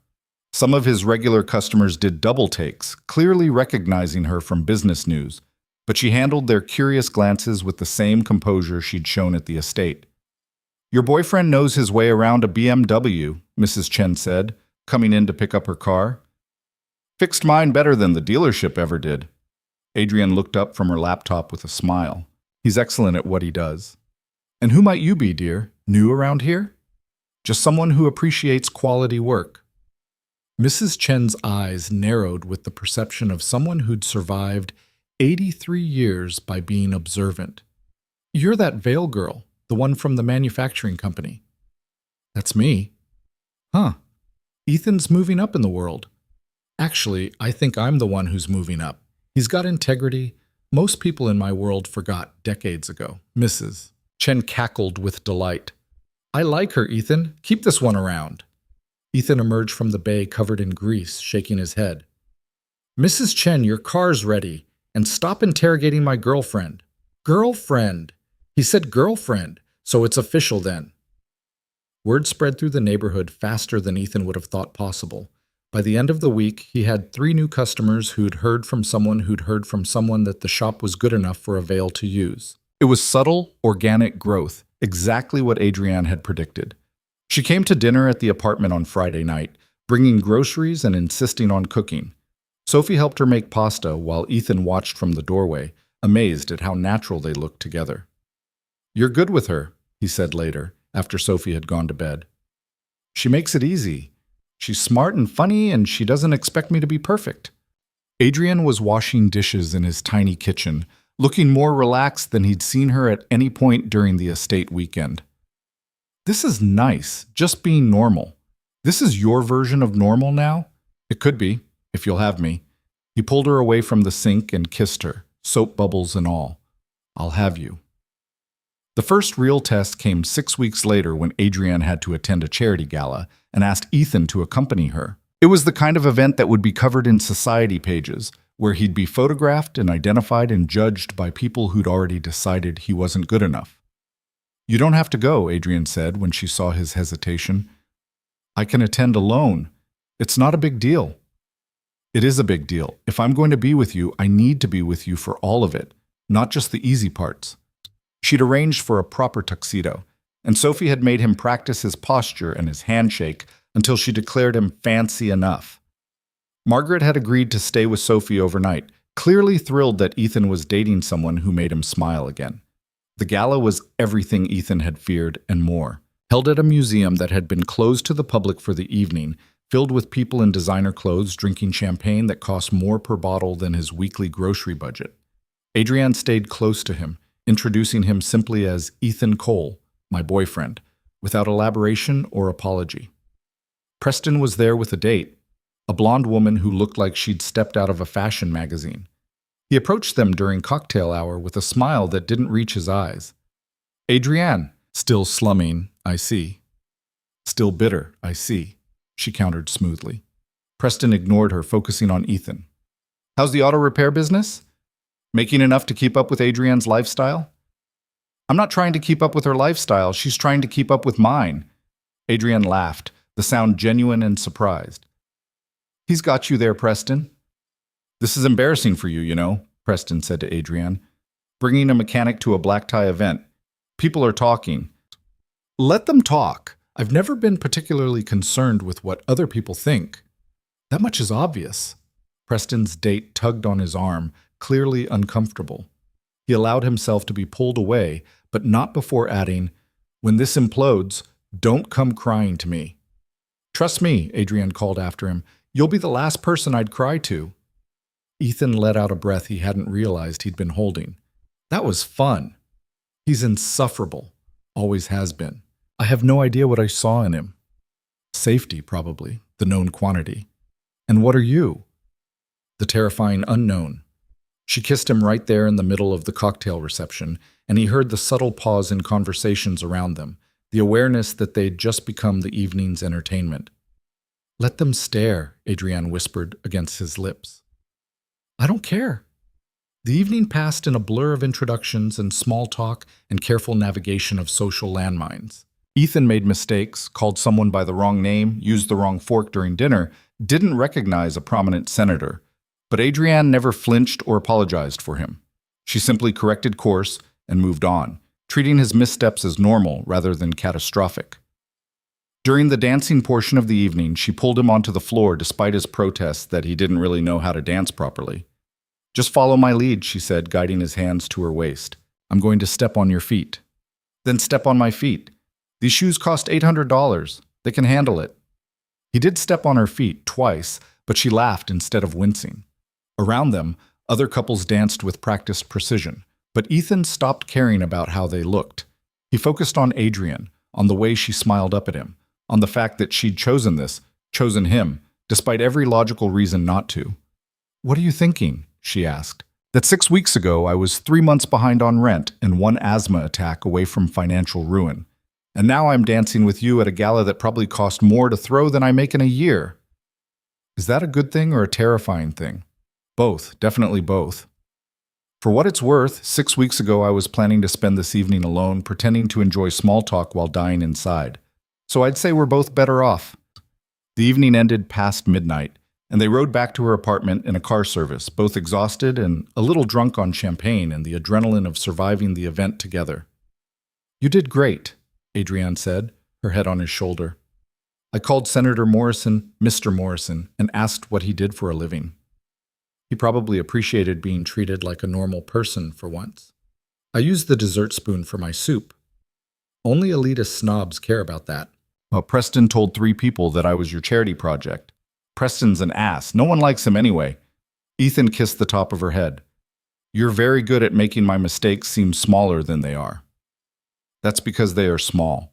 You're so worried about fitting into my world that you can't see how much my world needs someone like you in it." They reached her building, a high-rise with a doorman and marble floors, and the kind of security that made Ethan's apartment look like a cardboard box by comparison. She invited him up, and he accepted, curious to see where she actually lived when she wasn't at the estate or slumming it in his neighborhood. Her apartment was beautiful in an understated way. High ceilings, floor-to-ceiling windows overlooking the city, furniture that looked expensive without being ostentatious. But what struck Ethan most was how impersonal it felt, like a hotel suite someone had lived in for years without ever really making it home. "It's not much," Adrienne said, watching him take it in. "It's about 10 times the size of my apartment. But it doesn't feel like yours does. Your place is full of Sophie's drawings and your memories and things that actually matter. This is just where I sleep between work sessions. You could change that." "Maybe." She kicked off her heels and padded to the kitchen in bare feet, suddenly looking younger and less armored. "Want a drink?" "I have actual good wine, not the pretentious stuff they served at the gala." They sat on her couch with wine and exhaustion and the comfortable silence of people who'd survived a trial together. Ethan's phone buzzed with a text from Margaret confirming Sophie was asleep and everything was fine. "She's good with her," Adrienne observed, reading over his shoulder. "Margaret saved my life after Emily died. I don't know what I would have done without her." "Do you ever talk about Emily to Sophie?" "All the time. I never want her to forget her mom, even if the memories get hazier as she gets older." "That's beautiful and hard." "Most worthwhile things are both." Adrienne set down her wine and turned to face him fully. "I need to tell you something. About why I asked you to that weekend. I assumed you told me, to prove a point to your family. That was part of it. But there was more." She took a breath. 3 months before I came to your shop, I had a panic attack in the middle of a board meeting. Complete breakdown. Couldn't breathe, couldn't think, just total system failure. They called it stress and sent me to a therapist who specialized in high-achieving professionals. Adrienne, she told me I was performing my entire life, that I'd built an identity around being successful and driven and perfect. And underneath all of that, I had no idea who I actually was. She suggested I do something completely out of character, something that would force me to be genuine instead of strategic. "So you hired a fake boyfriend." "I hired someone who had no reason to perform for me, someone who'd treat me like a person instead of a veil, someone who'd be honest even if it wasn't polite." She met his eyes. "I hired you hoping you'd help me remember what genuine connection felt like. I didn't expect to actually fall for you." The words settled between them, heavy with meaning. "You fell for me?" Ethan asked quietly. "Completely. Inconveniently. Terrifyingly. That's a lot of adverbs." "I'm feeling a lot of things." He pulled her closer, and she came willingly, curling into his side like she belonged there. "For what it's worth, I fell for you too. Somewhere between you threatening to fire me for using the wrong fork and you defending me to your mother." "I never threatened to fire you. It was implied in your tone." She laughed, and it was the sound he was learning to love most. Unguarded, genuine, free of the performance she wore for everyone else. They fell asleep on her couch, still in their formal wear, wine glasses forgotten on the coffee table. When Ethan woke a few hours later, dawn was breaking over the city, painting Adrienne's apartment in shades of gold and pink. She was still asleep against his chest, breathing slowly and evenly, looking more peaceful than he'd ever seen her. His phone buzzed with another text from Margaret. Sophie's up and asking when you're coming home. Also asking if Adrienne can come to her school play next week. Kids getting attached, just FYI. Ethan smiled and typed back carefully, trying not to wake Adrienne. Coming home soon. And yes, I'll ask her about the play. He looked down at the woman sleeping in his arms, thought about his daughter at home, hoping this would last, considered all the ways this could still fall apart despite their best intentions. Then he thought about Adrienne in his shop covered in grease, about her laughing with Sophie in his tiny kitchen, about the way she'd kissed him in front of everyone at the gala without a hint of shame. This was terrifying. This was complicated. This was two different worlds trying to merge without destroying each other in the process. But it was also real. Hey, Adrienne mumbled, stirring against him. What time is it? Early, just after 6. We fell asleep in our formal wear. That's very unlike me. Welcome to the world of imperfect choices. She smiled and stretched, then winced as her dress pinched. I need to change. You need to get home to Sophie, and we both need to figure out how to make this work long-term instead of just stumbling from crisis to crisis. I thought we were doing okay with the stumbling approach. We are, but I want more than okay. She sat up and looked at him directly. I want you to move in with me. The words hit him like a physical impact. What? Your lease is up in 2 months. Sophie's school is actually closer to my building than your current apartment. You could save money. She could have her own room instead of the tiny one she has now, and we could actually build something instead of just visiting each other's separate lives. Adrienne, that's huge. That's not something you just decide at 6 in the morning after a gala. I've been thinking about it for weeks. I was just waiting for the right moment to ask. This felt right. Ethan stood and walked to the windows, looking out over the city he'd lived in his entire life but had never seen from this height. Below, the streets were starting to fill with early morning traffic, people beginning their days in the normal way, unaware that high above them someone was being asked to completely transform his life. What about Sophie? He asked without turning around. What about her? This is a huge change for a kid. New home, new neighborhood, living with someone who isn't her parent. Which is why we'd take it slow. I'm not trying to replace Emily or be her mother. I'm just trying to be someone who cares about both of you and wants to build a life together. And when your family finds out, because they will find out, then they find out. My mother will have opinions. My father will probably try to talk me out of it. Marcus will make jokes. And I'll tell them all that I'm 34 years old and perfectly capable of making my own decisions. Ethan turned back to face her. You're serious about this? Completely serious. I know it's fast. I know it's impractical. I know every rational person would tell us to wait. But I've spent my entire life being rational and strategic and careful, and it's made me miserable. You make me happy. Sophie makes me happy. Being with both of you in that tiny apartment eating takeout pizza makes me happier than any black tie gala or business triumph ever has. That's the exhaustion talking. No, it's the truth talking, finally. He crossed back to her, taking her hands in his. I need to talk to Sophie. Explain what this would mean. Make sure she's okay with it. Of course. And I need to think about logistics, how we'd make it work, where I'd put my stuff, how we'd handle the differences in our lifestyles. All reasonable. And I need you to understand that if we do this, there's no going back. Sophie will get attached. I'll get attached. If it falls apart, it won't just be the two of us who get hurt. I know. I'm willing to risk it if you are. Ethan thought about all the risks he'd taken in his life. Enlisting in the Navy at 18. Marrying Emily when everyone said they were too young. Taking over the shop when he had no business experience.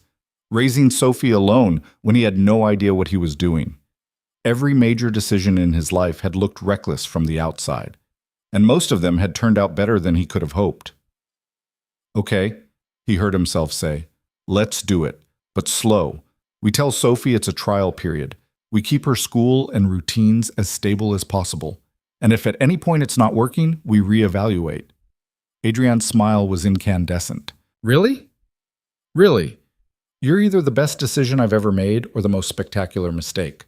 Either way, I'm willing to find out. She threw her arms around him, nearly knocking them both over, laughing with relief and joy and probably residual champagne. When she pulled back, her eyes were bright with tears. Thank you for taking a chance on this. On us. Thank me when we're still together in a year and haven't killed each other over whose turn it is to do dishes. Deal. He left her apartment as the city was waking up, riding down in the elevator with his tuxedo jacket over his arm and his mind racing with everything that had just been set in motion. On the street, he caught a cab back to his neighborhood, watching the buildings change from high-rises to low-rises to his familiar shabby block. Margaret was making breakfast when he let himself in, Sophie already dressed and bouncing with energy. "Dad, you're back!" "How was the fancy party?" "It was good, sweetheart. Lots of people in uncomfortable clothes pretending to like each other." Margaret laughed. "That's every fancy party ever. Did Adrienne have a good time?" "I think so. She wants to come to your school play next week, Soph, if that's okay with you." Sophie's face lit up. "Really? She wants to come to my play?" "Really? You're playing a tree again, right? The most important tree. I'm the one that talks." "Then she definitely wants to see you talk." Margaret started setting out plates, giving Ethan a knowing look. "You look happy. Different than I've seen you in years." "Happy. Terrified, but happy. That's how you know it's real." After breakfast and after Margaret left, Ethan sat Sophie down on the couch for what he'd been calling in his head the conversation. "Sweetheart, I need to talk to you about something important, about Adrienne and me and what might happen next." Sophie's expression went serious. "Are you going to marry her?" "Not yet. Maybe someday. But there's something else we're thinking about." He took a breath. "Adrienne asked if we'd like to move in with her, in her apartment. It's bigger than this place, closer to your school, and it would mean we'd all be together instead of going back and forth." Sophie processed this with the careful consideration she applied to everything important. "Would I have my own room?" "Yes."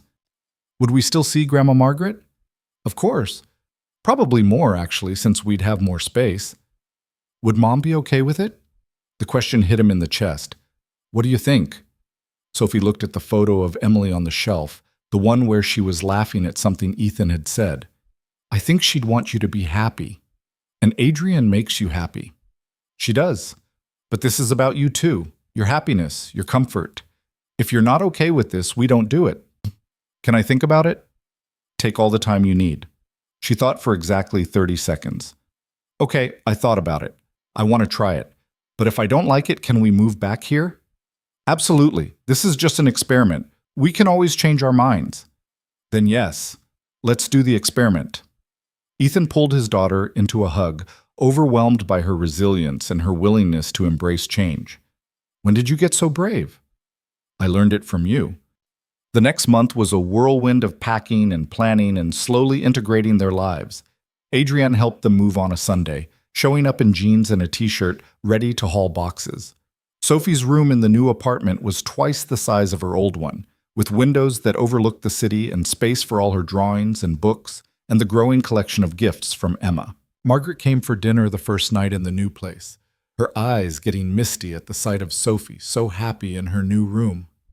"You're doing good, Ethan," she said quietly while Sophie showed Adrienne her journal. "Emily would be proud." "You think so?" "I know so. She always wanted you to find love again, to not spend your whole life looking backward. I'm not trying to replace her. No one's asking you to.